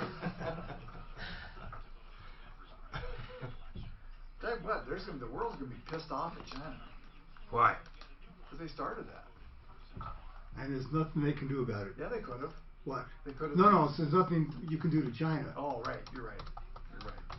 Unfortunately, they're too important to the world trade. Oh, I think they're going to be less important. They're going to be less important. I don't think so.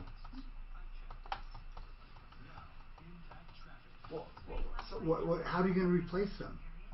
Well, look at all. What, to go to Bangladesh or? Look at all the Central American countries that you could. They got people there without a job, and like Vietnam's become more important, and India's trying. India's trying. I was going to say, there's always somebody willing to step up. I mean, if China's not able to handle their back orders and all that, China just had the thing that the government helped the businesses do this. Foreign companies coming in and making a factory, they help pay for it. I've talked to a couple of people who have tried to start business in China, and they say you just can't do it. Contracts don't mean anything. The government controls everything. And there's Unless no they want recourse. you there. And there's no recourse. No, that is the truth. Hold on, guys. Okay.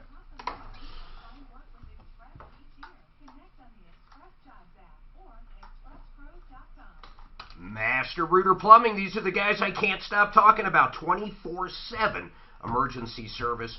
On top of that, if you just need a faucet installed, maybe a new toilet, all the way up to a full-blown sewer line replacement, generally for half the price of the other guys, write this number down. You're gonna need a plumber someday. 720-434-3406. 720-434-3406. These are the people I want to use. What's that, Dano? I said these are the people, you guys, if you ever have a plumber or whatever, All right, let's see here. they're probably half the price if you had a sewer line that they had to dig up. Okay. I was laughing at Tom's comment about the most efficient appliance. That thing, the hot water heater, caused my home more damage than anything else in my entire. Did it leak? Yeah, it dumped. What? It wasn't on the basement or? Yeah, it was in. How old was it? 11 years. Usually they don't dump. Usually they just start rusting out and you get a little bit, and then it's supposed to be by a drain too. I know, and it was by a drain, but unfortunately my drain was too high, so it spread. Just destroyed. Hi, Tom Martino here. Welcome to the show. 303-713-TALK, 713-8255. Frank Duran, therealestateman.com is the guy to call for buying or selling real estate. 303-920-1622. Frank will do a free market analysis of your home and tell you what it's worth, tell you what he thinks it'll sell for, and what he'll list it for. Not always the same. What it's worth is not always what he'll list it for. Sometimes he'll list it for a little less. So he has certain strategies that end up netting you more. He has stats to show he gets more and sells in less time, the way he does it. Frank Duran, therealestateman.com. Deborah's got a HOA issue, I think. Go ahead, Deborah. What's happening with you? And we have open lines at 303-713-TALK, 303-713-8255. What's happening, Deborah? Well, I have an issue in my condo unit. We have somebody there that's making something. I have had They're making something like ceramics or what? What are we talking about? No, they're making like meth, crack. No, seriously? What makes you say that? I had a blood draw, and I had it all in my system. Wait a minute. Truly? Wait a Truly. minute. No. You had it in your system. So where are they making it? Next door to you? They're making it somewhere above. We're thinking it's above our complex. Do you know how hard I find that to believe that it is so strong that you're telling me, oh, come on. Why'd you get tested for meth? I'm curious. Yeah, how did you? Why'd you get tested? Were you getting a drug screening or what? What was going on? No, I asked for a blood draw because I was going through all the protocols to see where the meth was coming from. And everything that was in my system happened to be ecstasy, meth. No, that's not. Methamphetamine. That you wouldn't have all those in your blood, dear. Well, she might if she's using. Come on, Deborah. Come on. Do you really? I'm not all of that. Joking. I have it in my system. You can't. Methadone, even. No. Then, have you ever had a history of drug use? I'm under a pain management care. Yeah, that's what's going on. Okay, you're not going to scam us, Deborah. Listen, Deborah. Secondary environmental exposure would never ever show up in your blood where they can read it like you're saying with all of those different substances. And now, if you're on a pain management program, have they discontinued? What are they doing to you? What are the consequences right now for you? For me? Yeah, what are they doing? In other words, why are you calling us? Do you want it stopped where they're cooking stuff or what? Or yes, I want it stopped. But how did this affect your pain management program? It doesn't affect my pain management program. It doesn't. pain management doctor knows all about what I'm telling him. And he believes you? Yes. He really I've had does. him for 7 years, and we have a trusting relationship. Wow. Yes. And would you allow him to talk to us? actually, he is in the middle of retiring.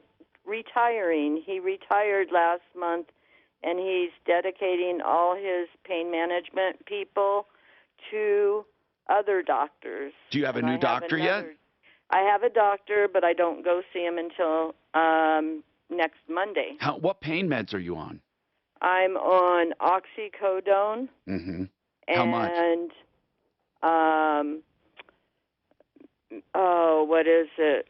Methadone for pain. Well, that's why methadone showed up in your blood. You wondered why. Yeah, but it's saying methamphetamine. No, but you also said methadone. So tell me everything that showed up in your blood. Meth, Okay. what else? Meth and what else? Let me get the blood test here. And I want to... It's unbelievable. And no, I can't get any help from the State Department. What help do you want? I want help in understanding what I and my roommate are going through in our own condo, and nobody will help us. The HOA, I made it to their attention. They seen my report. Can you send us your blood test? Pardon? Can you send us your blood test? Oh, yeah, I can send it to you. No, here's why, Deborah. I want one of our experts to look at it to see if second-hand environmental exposure could show up like this. Yeah. Because if it can, okay, then you have a good case. You actually have a case against the landlord.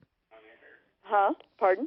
If this is truly going on and you're truly exposed, like you say, and it's showing up in your blood, and you trace it to a neighbor, and you've brought it to a landlord's attention, and they won't do anything, I think they could have liability. Exactly. We own the building, my roommate and I. Wait a minute. We own... Hold on. You own the building. We own the condo that we live in, not the building. I'm sorry. Who owns the other condo? Are they renting it out, or are the ones cooking up stuff own it? Own it. They own it. That's what we think is going on. The police department has gone up there, and he is so clean at everything he does. Hey, could you call the Raleigh House, Daphne? I want to know if they know anything about blood testing and if it can show up like that. No, I haven't called the Raleigh. No, I'm talking about Daphne. I'm going to ask her to call. Okay. I want to see, because if you're saying that you have actual blood test results showing meth, but you didn't tell me what else is in there, and you're going to send us a copy. What else? Okay. Methamphetamine, test level 50. 50? What does that mean? See, that's what I don't understand. Well, it says... What is the range? What is the range, dear, from what to what? Initial test level... But on the test, it shows a range. It shows a low and high range. What does it show? Yeah, it's showing 50. I know, but what does it say the range is? The range It should be zero for any normal person. No, it's 0 to what though? What? You're right. There are no normals. Normal is 0. You're right. Okay, I get it, Doc. You're right. Never mind. But it's 50 what? What is 50 showing? 50 what? Test level. Could be micrograms, milligrams. It doesn't matter. It should be 0. It should be 0. Okay. And what else are they showing? Ecstasy is at 50. Okay. Cocaine millibytes or how much? METABOLIT is 100. 100 millibytes? Yes, and cocaine. Do you know what a millibyte? It's MILO, millibyte? Yes. BYTE? Yeah. Okay. And then it says cocaine underneath 20% test level. So it's doesn't make any sense. We need to see that report. Yeah, we're going to have our doc look at this blood test if you'd like. Send the blood test, Daph. But hold on, let's figure out what's going on here. Now, I'm feeling a little I don't know, what do you call it? Crazy? I can't believe you're buying this line of crap. Buying a line of crap? Are you? Yes, I'm insinuating. You know, this is how The Walking Dead started. How'd The Walking Dead start? Through the meth. Megabytes. No, it did not. The Walking Dead. You have to do the connection, Breaking Bad, Walking Dead connection. Oh, yeah. That's the other thing. If a lab is making methamphetamine, they're not also making MDMA, and they're not doing cocaine. It's a totally different process. Yeah, so Deborah, thank you, Doc. You know all about that. If they have a meth lab, where's the cocaine and the ecstasy coming from? They did a 5 or 6 panel. No, I'm asking where does she think it's coming from? It's not all, like he said, it's not all coming from that lab. From our vents and stuff through the. Do you really truly believe that, Deborah? Yes, I do. Our vents are. I haven't come on, tested. you're telling me you've never done any of these drugs? No, I have not. I didn't even. I knew what ecstasy was, and I have not had sex in 7 or 8 years because of pain. Oh, I see. Okay. Ecstasy is a drug that someone slips in your drink. Well, no, you're talking about roofies, not ecstasy. Ecstasy is not the rape drug. That's the rape drug. No, it isn't. That's roofies, not ecstasy. And there's another name for it, but I'm saying ecstasy then. Ecstasy is just a feel-good drug. Oh, well, that's in my system, and I sure don't feel good. That's for sure. You probably have been taking that and having a lot of sex, right? No, I have not had sex in 6, 7, 8 years. Okay, the cocaine part, I don't know what these numbers mean, but look at Deborah. There's no way that all of this is coming to you secondhand. Hold on a sec.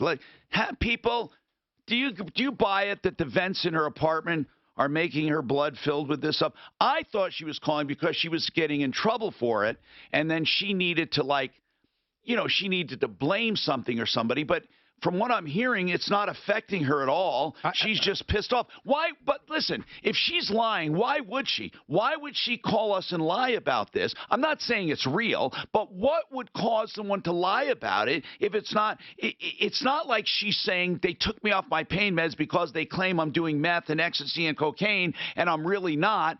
Or she's not saying I lost my job because of this, and I'm really not. Or they're putting me in jail because of this, but I'm really not. What is her motive, Mark? She's covering up all the sex she's having. That doesn't make sense.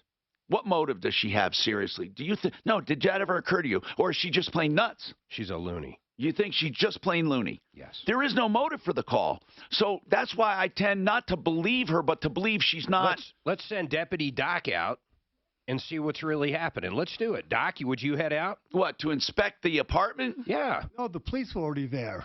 And the police found nothing. You can't dismantle a lab like all right, hold on. We'll be right back. Hold on. We'll come back to this. Weekdays 2 to 4. The Situation with Michael Brown. You can't just dismantle a lab that's making all this stuff. Because it goes right into the walls and stuff. Yeah. You'll be able to, and they can test I agree with Mark.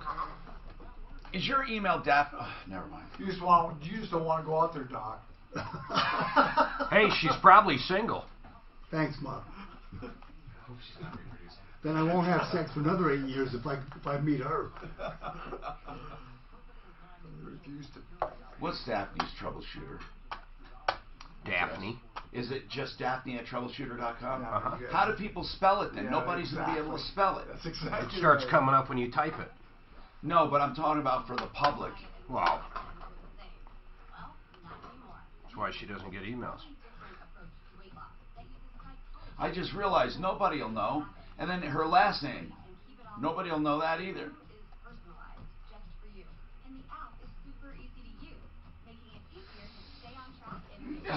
I got Daphne's D-A-P-H-N-E.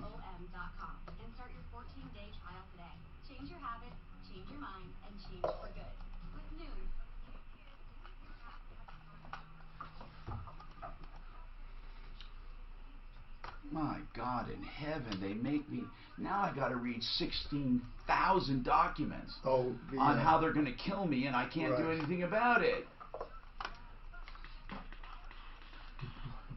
You know, if you waited long enough, it would just go away. There's always that. My medical passport is complete. All right. My God. Vitrectomy. You would think I'm having open heart. I don't know why he has to do general for that. Keep the eye, because if the eye is not completely still, I could go blind. Well, I don't know if you go blind, but you still don't have damage. Hey, you know the best restaurant we hit out of all that week? Ocean. Ocean fucking Ocean Prime. Prime, I told you. God, It's dang, awesome. it's good. It's the best. It's the best, Jerry. Where is it? It's right here, Tech Center. There's one downtown. You know where Cool River used to be years ago? It's where Cool River was. Really? Yeah. Yeah. And there's Well, one, yeah, there's but one that just got there. Downtown's been there for a long time. Right. Okay. Oh, this one over here, the ambience, everything's perfect, man. They have like Beautiful. a cigar room? Cool River had a cigar room there. No. I don't think you're allowed to do that anymore. Isn't is that Martini? And the Martini place Like Del used to- Frisco's the and pink them, one, they've had Purple a Martini waiver or whatever. used to be there Grandfather. before. What do you know? No, isn't there a Purple Martini bar there What is this? in that shopping center? I don't know. I've never been there. I thought there was. Purple Martini. Is that still in there? Is that right next to it? I thought so. Man, we stopped there before we ate there. I have never in my life seen a better happy hour menu. Holy Where, shit, man. Ocean Prime or Purple Martini? The place next to it. The Purple Martini. Yeah, I think that's what it's called. They must have had 100 beers on tap. Oh yeah. Every beer's $3.50. Doesn't matter which one it is.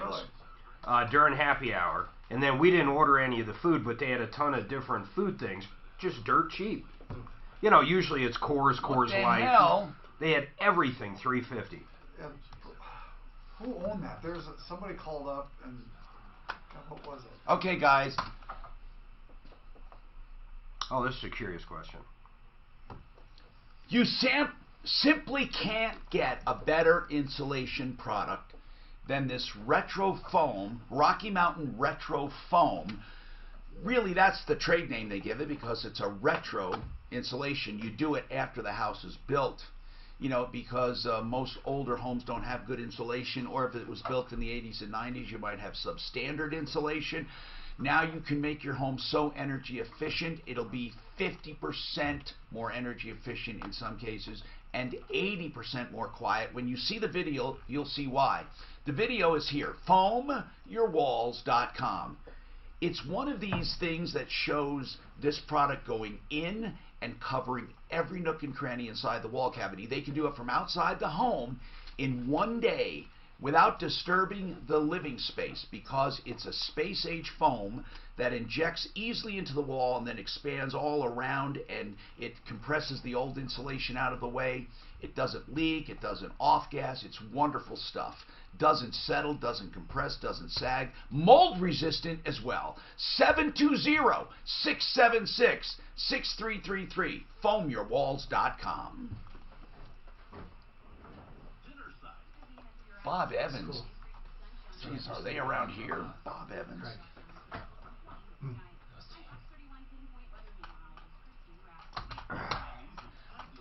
Chelsea just called me.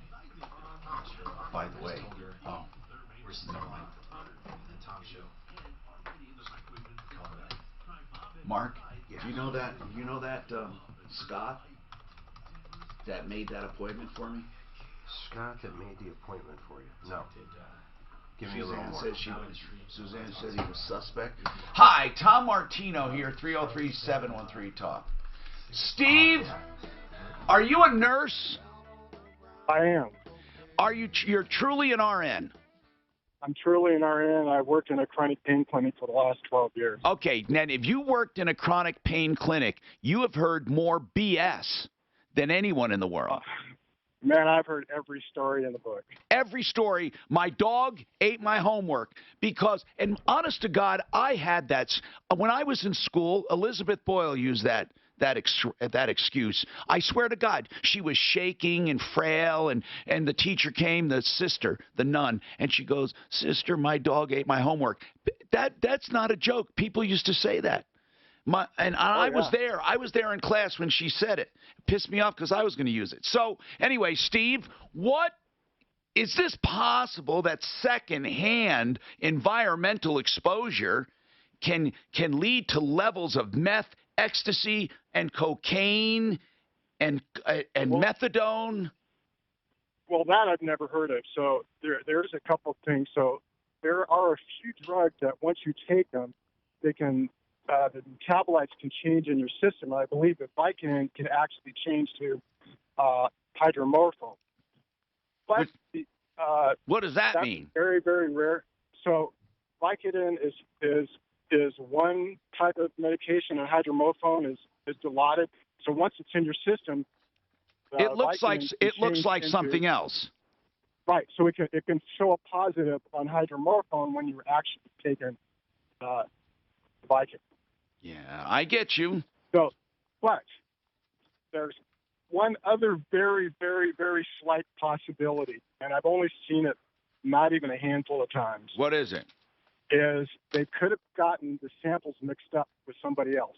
Oh. So her answer is go have it retested at another, by somebody else. But have you ever heard of any secondary exposure showing up in blood tests? I have never heard of that. Never. I've never heard of that. I mean, even if you inhale, do you realize the amount of dust you would have to inhale? You'd be walking around your apartment high anyway.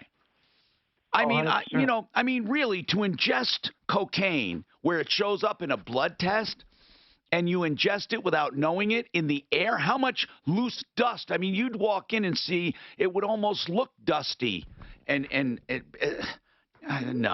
don't know. But I don't even know what is her motivation for calling us. Keith, you have a comment. Go ahead, Keith. What's going on? Hey, so I just had two theories. One, she's crazy. Or two, maybe the guys are distributors and they're hiding all that stuff in their return air vent and it keeps recirculating because those things are on 24/7 during the winter in condos. But if it's recirculating now, you'd have to ingest it through your nasal and mouth. It would absorb into your skin, into your blood, but it wouldn't be invisible because cocaine is a powder. It's not like it's a germ. We're not talking about germs here. We're talking about drugs.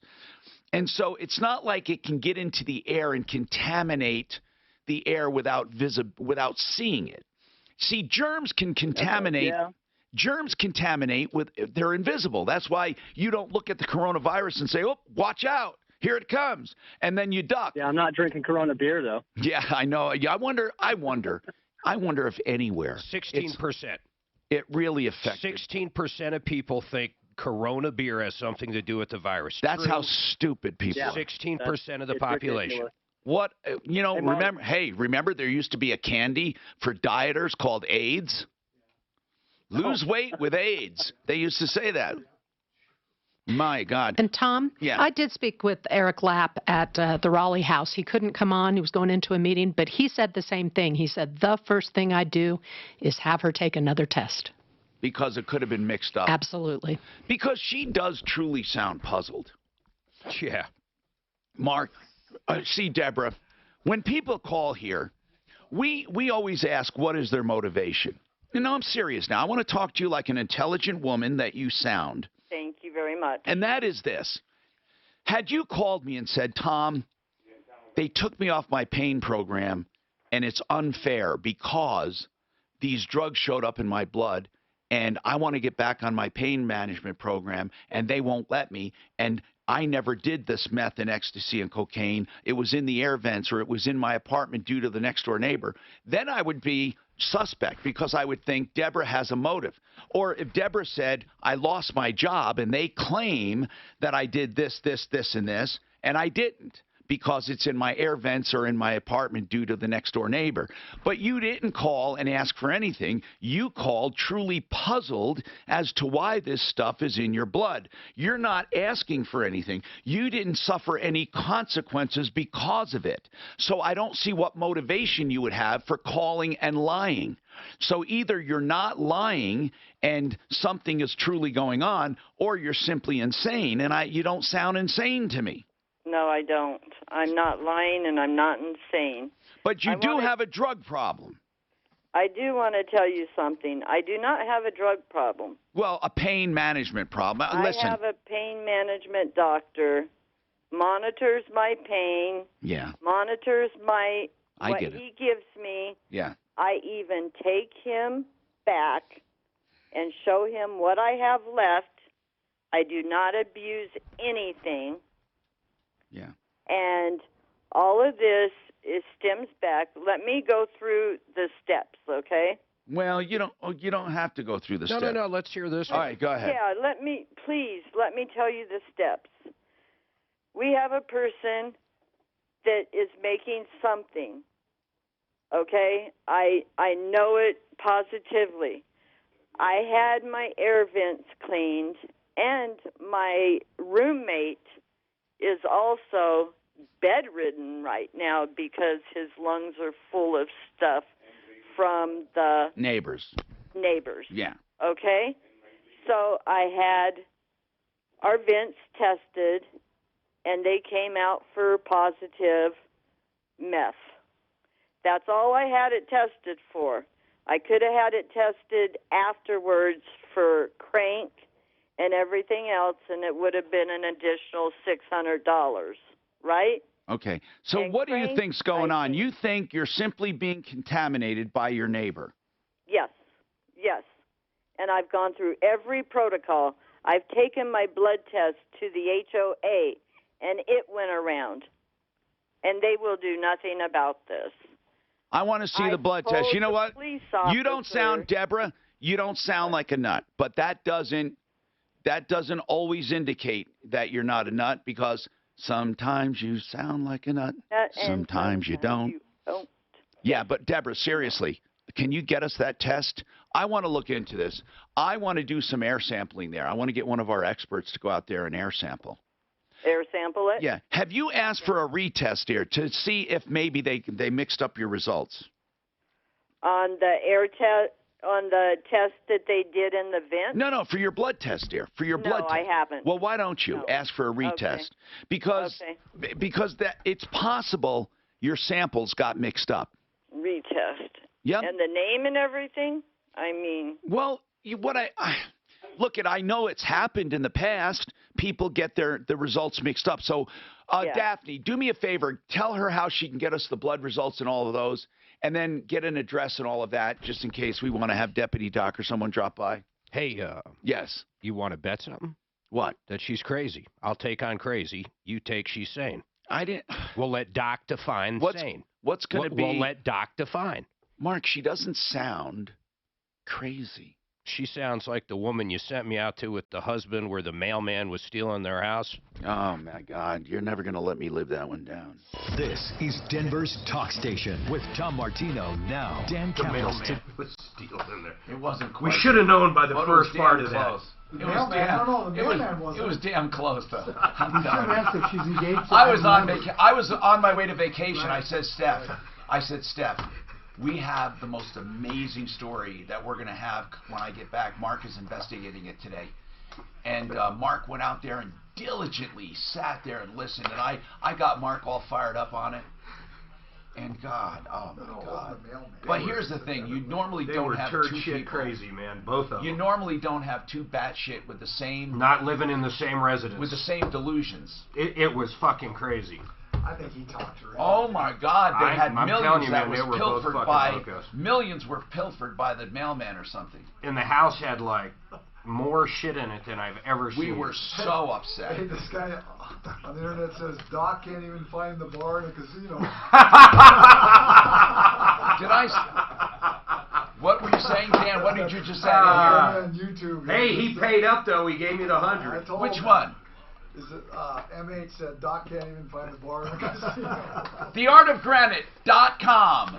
That's Mitch Floria and Company. The Art of Granite will get you countertops in 2 weeks. Not just granite. They do quartz. They do marble. They do all kinds of solid surface because they're direct stone importers. And here's the best news. Not only can you get them in 2 weeks, you pay wholesale for all materials. He only charges for the actual fabrication and installation. You don't pay for hallway and the tear out. You don't pay for the bathroom when you have the kitchen done. theartofgranite.com, 303-386-5919. That's pretty funny. That was good. There's some funny guys. Who was it that said that? MH. Just someone that watches the show. Oh. What did he say? MH White. Said I can't even find a bar in a casino. That's because I don't drink. That was the best double or nothing bet I think I've ever made in my life. No, Marco's was. Oh yeah, but you won't pay. But Marco was 2 lunches. Dan actually taught me something that he's still better at it. He can literally look at your shoes and tell you where you got them. Sometimes. I mean, if you, well, okay, 90. He can look at them and tell you if he can do it or not. See if you can do it on either one of them. What's that? Show him your shoes. See if it's even feasible. Yeah, I know where you got them. He can tell you where you got your shoes. Oh, God, these guys just... We gotta do it for some money. Yeah, bet him lunch. Cringe. You sure? You can't lie, though. That's the one thing. You can't, seriously, you can't how lie. Far is we'll Ward trust Road you. on Arvada? I got a long way. Oh, yeah. It's way out there. When SaferNet It's takes past, off, it's like, you know, it's by Kipling. Go ahead. Do you know rush hour? Shoes on your feet. What time is your surgery? So we had an attorney in. I do that to him, and about an hour later I go, man, I like that shirt. I bet you I know where you got that shirt. And he bit. On your back. An attorney twice in the same amount. What do you call an attorney up to their neck in cement? A good start. Not enough cement. What do you call Tom Martino, 303. Carrier system, heating and air, while saving more than $2,000. Plus. What's the other one? What's the... Hey, that bar, by the way, is Bar Louie, not Purple Martini. Plus a 10-year I don't know. I've heard of Purple Martini, though. It is Purple Dark, isn't it? I thought I just looked at it. It's Purple Martini here. Over here in the DT, next to, no, it's not. Sorry, bruh. Sorry, bruh. Founder of Edelman Financial Engines. Hi, Rick. How much money will I need for retirement? What do you think would be a better name for a bra for a man? The bro or the man's-ear? Working one extra year extends the life. It sounds like SaferNet is typically installed on individual devices. Oh, I had that question too. Ask him on air. It's a good question. Because really then you would cover everything in your house with one thing. You follow what I'm saying? With one app. Oh, I bet there is other people that outsource that same company and do that inside of it. I bet you there is. I just thought of that. In fact, mine might do that. I don't have it on, but mine might do that. Mine might do exactly what that person's asking. Do you guys have any idea what we're talking about? Good, because we don't want you to until we ask you. Yeah, it's better not to rehearse. It's got to do with a brothel and a broomstick. They both start with BR. Yeah, they say just like in Breaking Bad. Purple Martini was there at one time. Oh yeah, so that's the place. Now it's no longer that. It's what Suzanne said. Where we just were, Bar Louie. Bar Louie. Man, it's unbelievable, dude. $3.50. So it used to be Purple Martini. Used to be Purple Martini. Yeah, now it's Bar Louie. $3.50 freaking happy hour is crazy when you have 100 different kinds of drafts. Yeah. I'll tell you who I quit going to, and I used to like the Yard House. They would have some of the best happy hour snacks ever, man. They got rid of the bone-in wings and replaced them with boneless, and I think that's bullshit, so I refuse to ever get that. Boneless is just chicken tenders, right? Boneless wings are freaking, rib meat. Yeah, they're just chicken tenders. Yeah, they get rid of real chicken wings and replace them with... Who did that? Unless you're eating the bones. The Yard House. It's down by... I know where that is. Hey, Ameristar has good chicken wings. If you ever want to snack there, they have great wings. Ameristar? Yeah. Tom, where did you take us the first time you met us? It was off of Colorado, wasn't it? Yeah. I'm trying to think. I remember. I'm trying to think of those. Over yeah. Bright Martin. Never been. Hi, Tom Martino, your troubleshooter, 303-713-TALK. Lines now wide open after vigorous activity or Okay, so we have SaferNet with us if you have any questions. And we're asking also, have you ever heard of anyone's blood being contaminated to a point where it shows up in blood tests from secondary environmental exposure, meaning you're just there in the environment where people are cooking meth or doing something naughty, and you pick up on it? Well, Tom, that can happen with carbon monoxide. I mean, if people get sick from carbon monoxide, of course, but it shows up in the blood. Yeah, that's true. But, okay, that's exactly right. That's a gas. Now, doctor, since you went to school and had a lot of chemistry, I assume, cocaine is not a gas. No, I'm not. So it would have to be atomized, right? Right. So can cocaine, that's what I'm asking, can cocaine be atomized to a point where it shows up, you know, where it can be that concentrated, where you breathe it in and it shows up in a blood test? Or could this have been prolonged exposure over time? You know, I don't know. I just don't know. But it seems to me the cocaine part of it that gets me is cocaine is a powdery substance, right? I don't even know what it really is. I mean, but I'm assuming every time you see it, it looks like white powder. Or all three chemicals, methamphetamine, ecstasy, and cocaine are all particulate matter. Right. So can that be in the air to such an extent you can breathe it in? Well, of course, but to an extent where it would show up in blood work? All of them, too, at the same time? All right. And what is a millibite? I think we'll have to find that on the report. We'll find out what's going on. She's going to send millibite, 100 millibytes. Yes, sir. Is she still on the line? No, she's not on the line. What question did you have, though? You know, a lot of these. You can turn your mic on, bro. Just let's have a conversation. A lot of these drugs can actually be stored in the fat. So if she's been sick and she lost weight, a lot of times those chemicals can actually be re-released because they store themselves in the fat and liver. That's true too, but now it's talking about what cocaine. It's talking about a kilobyte. A kilobyte is a measurement. Yeah, obviously a kilobyte. And I'm wondering how much does it take to get 100 kilobytes? But maybe somebody knows. Nick, what's your comment on drug testing? Go ahead. I'm trying to peruse the internet while I'm talking to you. Go ahead, sir. Hello, this is Nick. Yes. What do you have to say about what's this? going on? Oh, well, I just a couple of just weird holes in the story there. Yeah. Were the police never informed at all, one bit? Well, yeah, she called them. Yeah, they went there, she said, and they found nothing. Didn't she say that?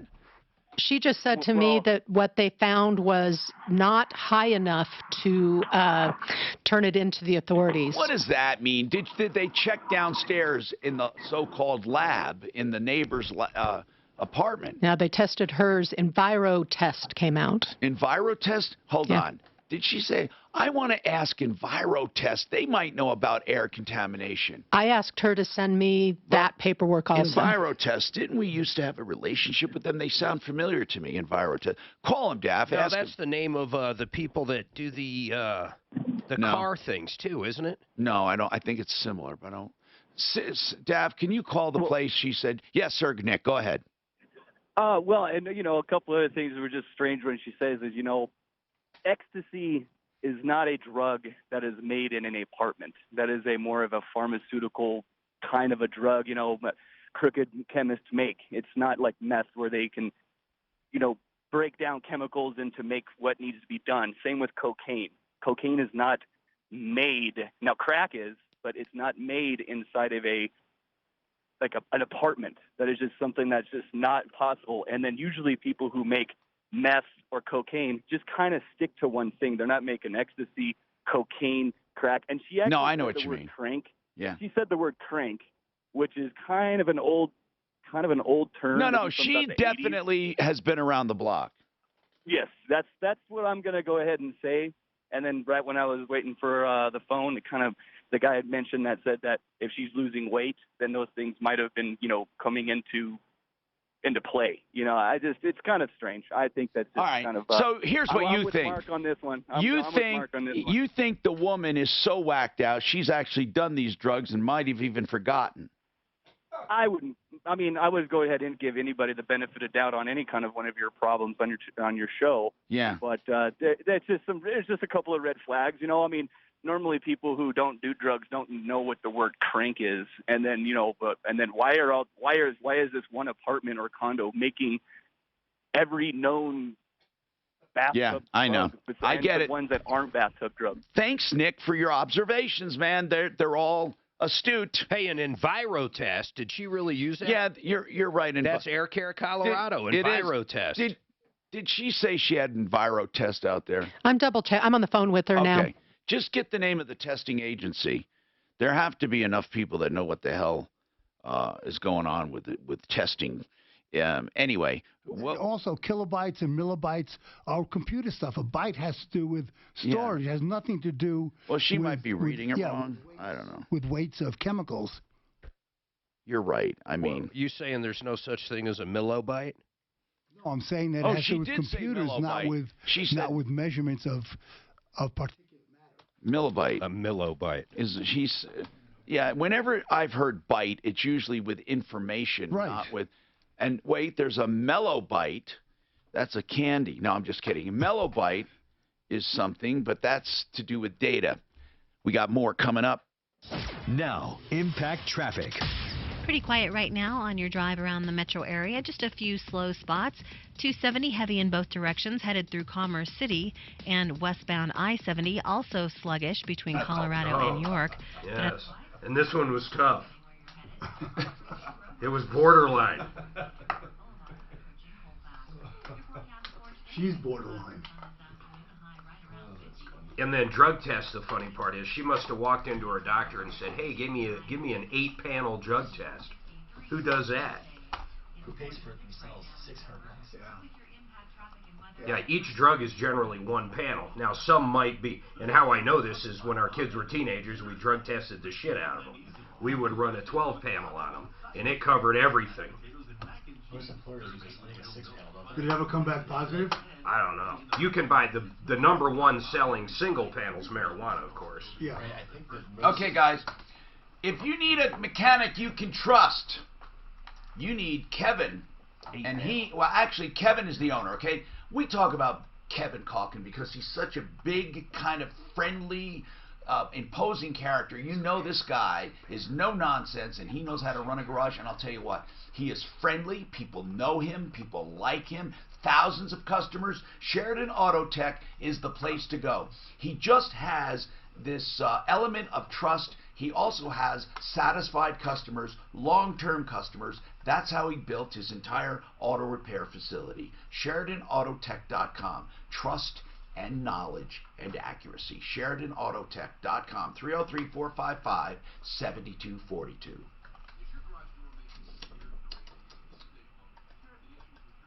Ooh, Hillary Clinton's got to sit for a sworn deposition now. Why? On that email server. Oh, I thought whatever happened that they were going to sue her. Lock her up. Lock her. Wasn't that the chant? Yeah. Oh, yeah, it was. She did. Did she? Yeah. But they actually revived the... What happened? Yeah, it just broke a second ago. It's in process. Oh, okay. So. Didn't Pete Buttnugget drop out? So, yes. Yeah, Buttigieg, yeah.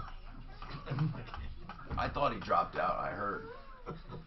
He's a nice guy, man. I liked him of all of them. I liked him. Well, he needs a little bit more. He's too young. He's too Way young. the fuck too young. He's like he was 35. Sensible. Did you hear him? He's sensible. Yeah. He sounded all right. He sounded smart. He was charismatic. But the country's not ready for a gay president yet. I agree with that. Oh, I think they are. No, there's a lot of people that wouldn't I think vote there'll for be him. a time when even the mention of a straight president will get you in trouble. Well, I mean, I just said yes. What do you mean, Dan? What are you, hateful person? What do you mean? Well, you know, at least we know that that Trump is either bisexual or straight. He's certainly not gay. No. That you could say about Trump. What? That he's not gay. Right. He's either bisexual. I remember in Clueless, one of the funniest lines, damn it, Clueless was a pretty funny movie. Great movie. But I don't know what the circumstances were. I'm probably wrong, but it's something like this. She said something about she met a new guy, a new friend, just moved to town or went going to that school.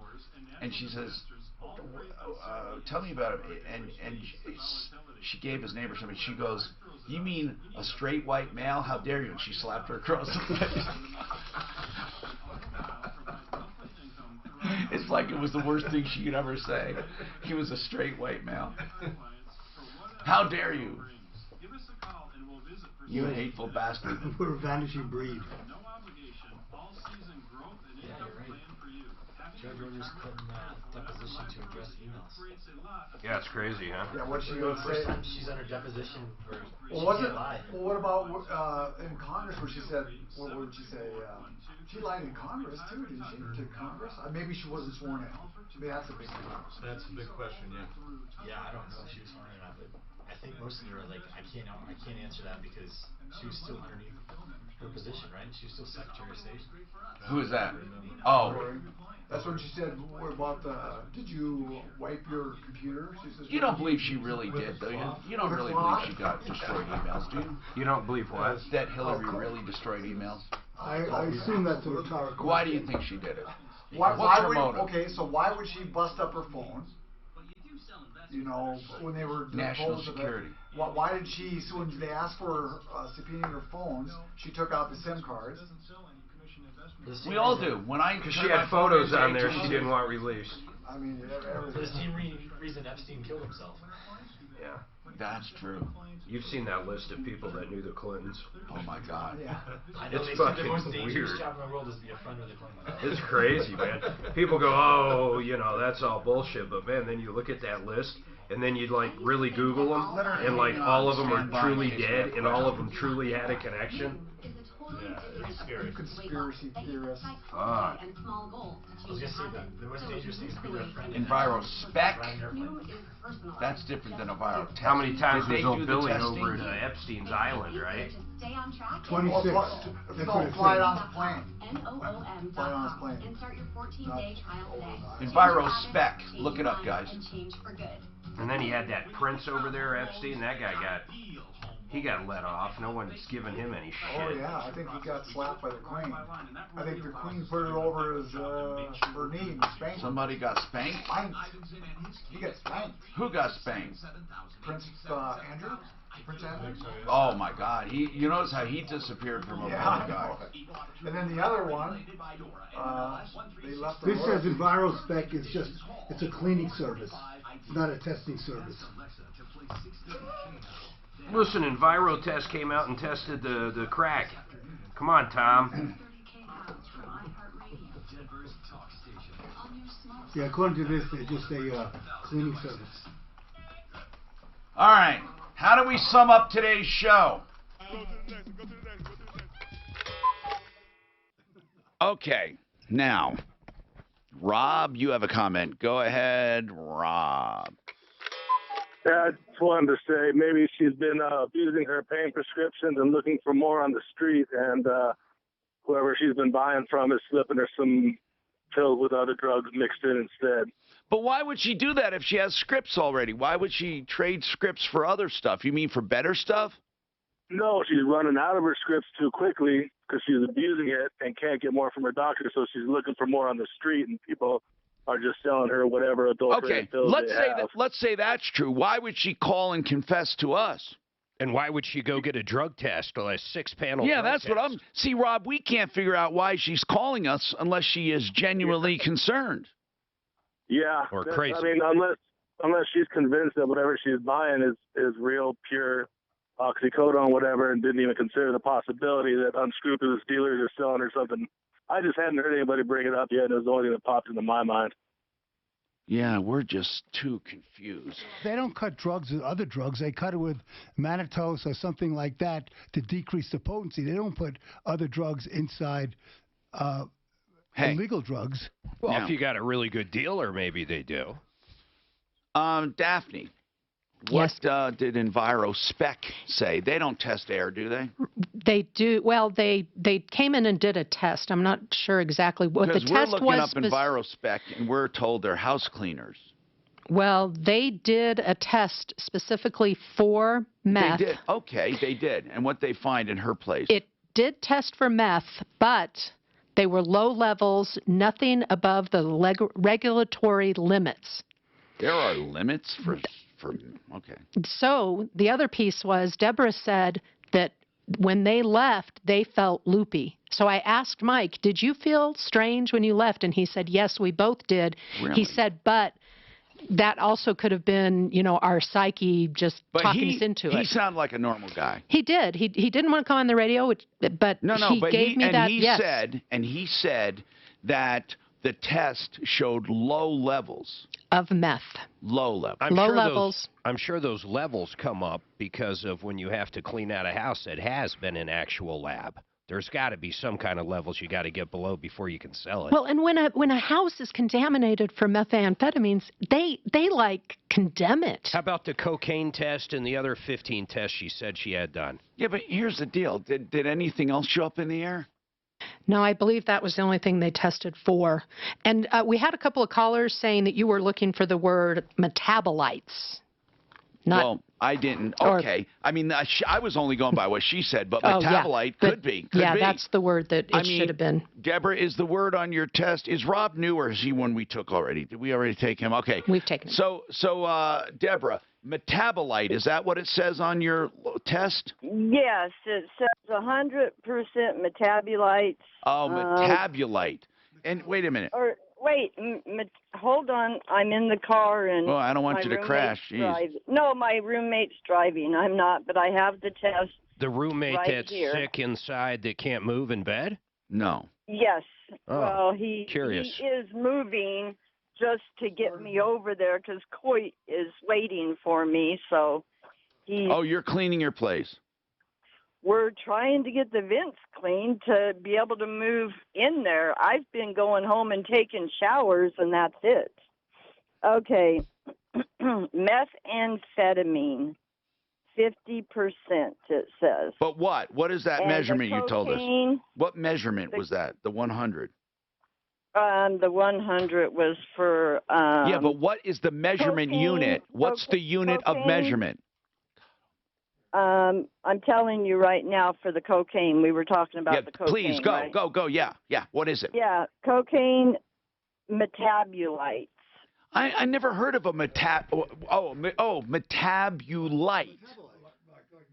Well, what's metabolite? It's a breakdown product of a chemical. Metabolite. Okay, metabolite. All right. Rob. Hey, Tom? Yeah.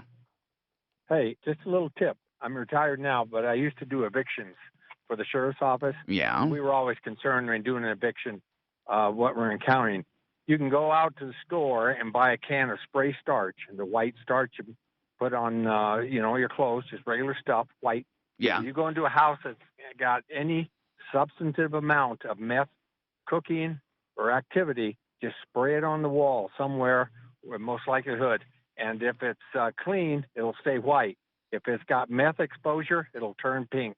Really? This is normal starch, spray starch. Yeah, right. I carried it all the time when I did evictions because I've been into homes that cook meth, and you'll get dizzy, you'll get loopy. That stuff. That's why they have to gut houses. They rip the sheetrock out, sometimes the studs, because it permeates everything. I appreciate the information, sir. It remains a mystery. Don't forget, SaferNet.com for your internet protection of all devices, SaferNet.com. And we're found at referralist.com. Stay tuned tomorrow and save all your problems for me. If one of your resolutions for 2020 was to... Incredible. A metabolite is any broken down substance in the metabolism. Right. Okay. That makes sense. Metabolite. And it says, whatever Dan says is wrong. That's all it said. I don't know what I'm going to do about this fucking small.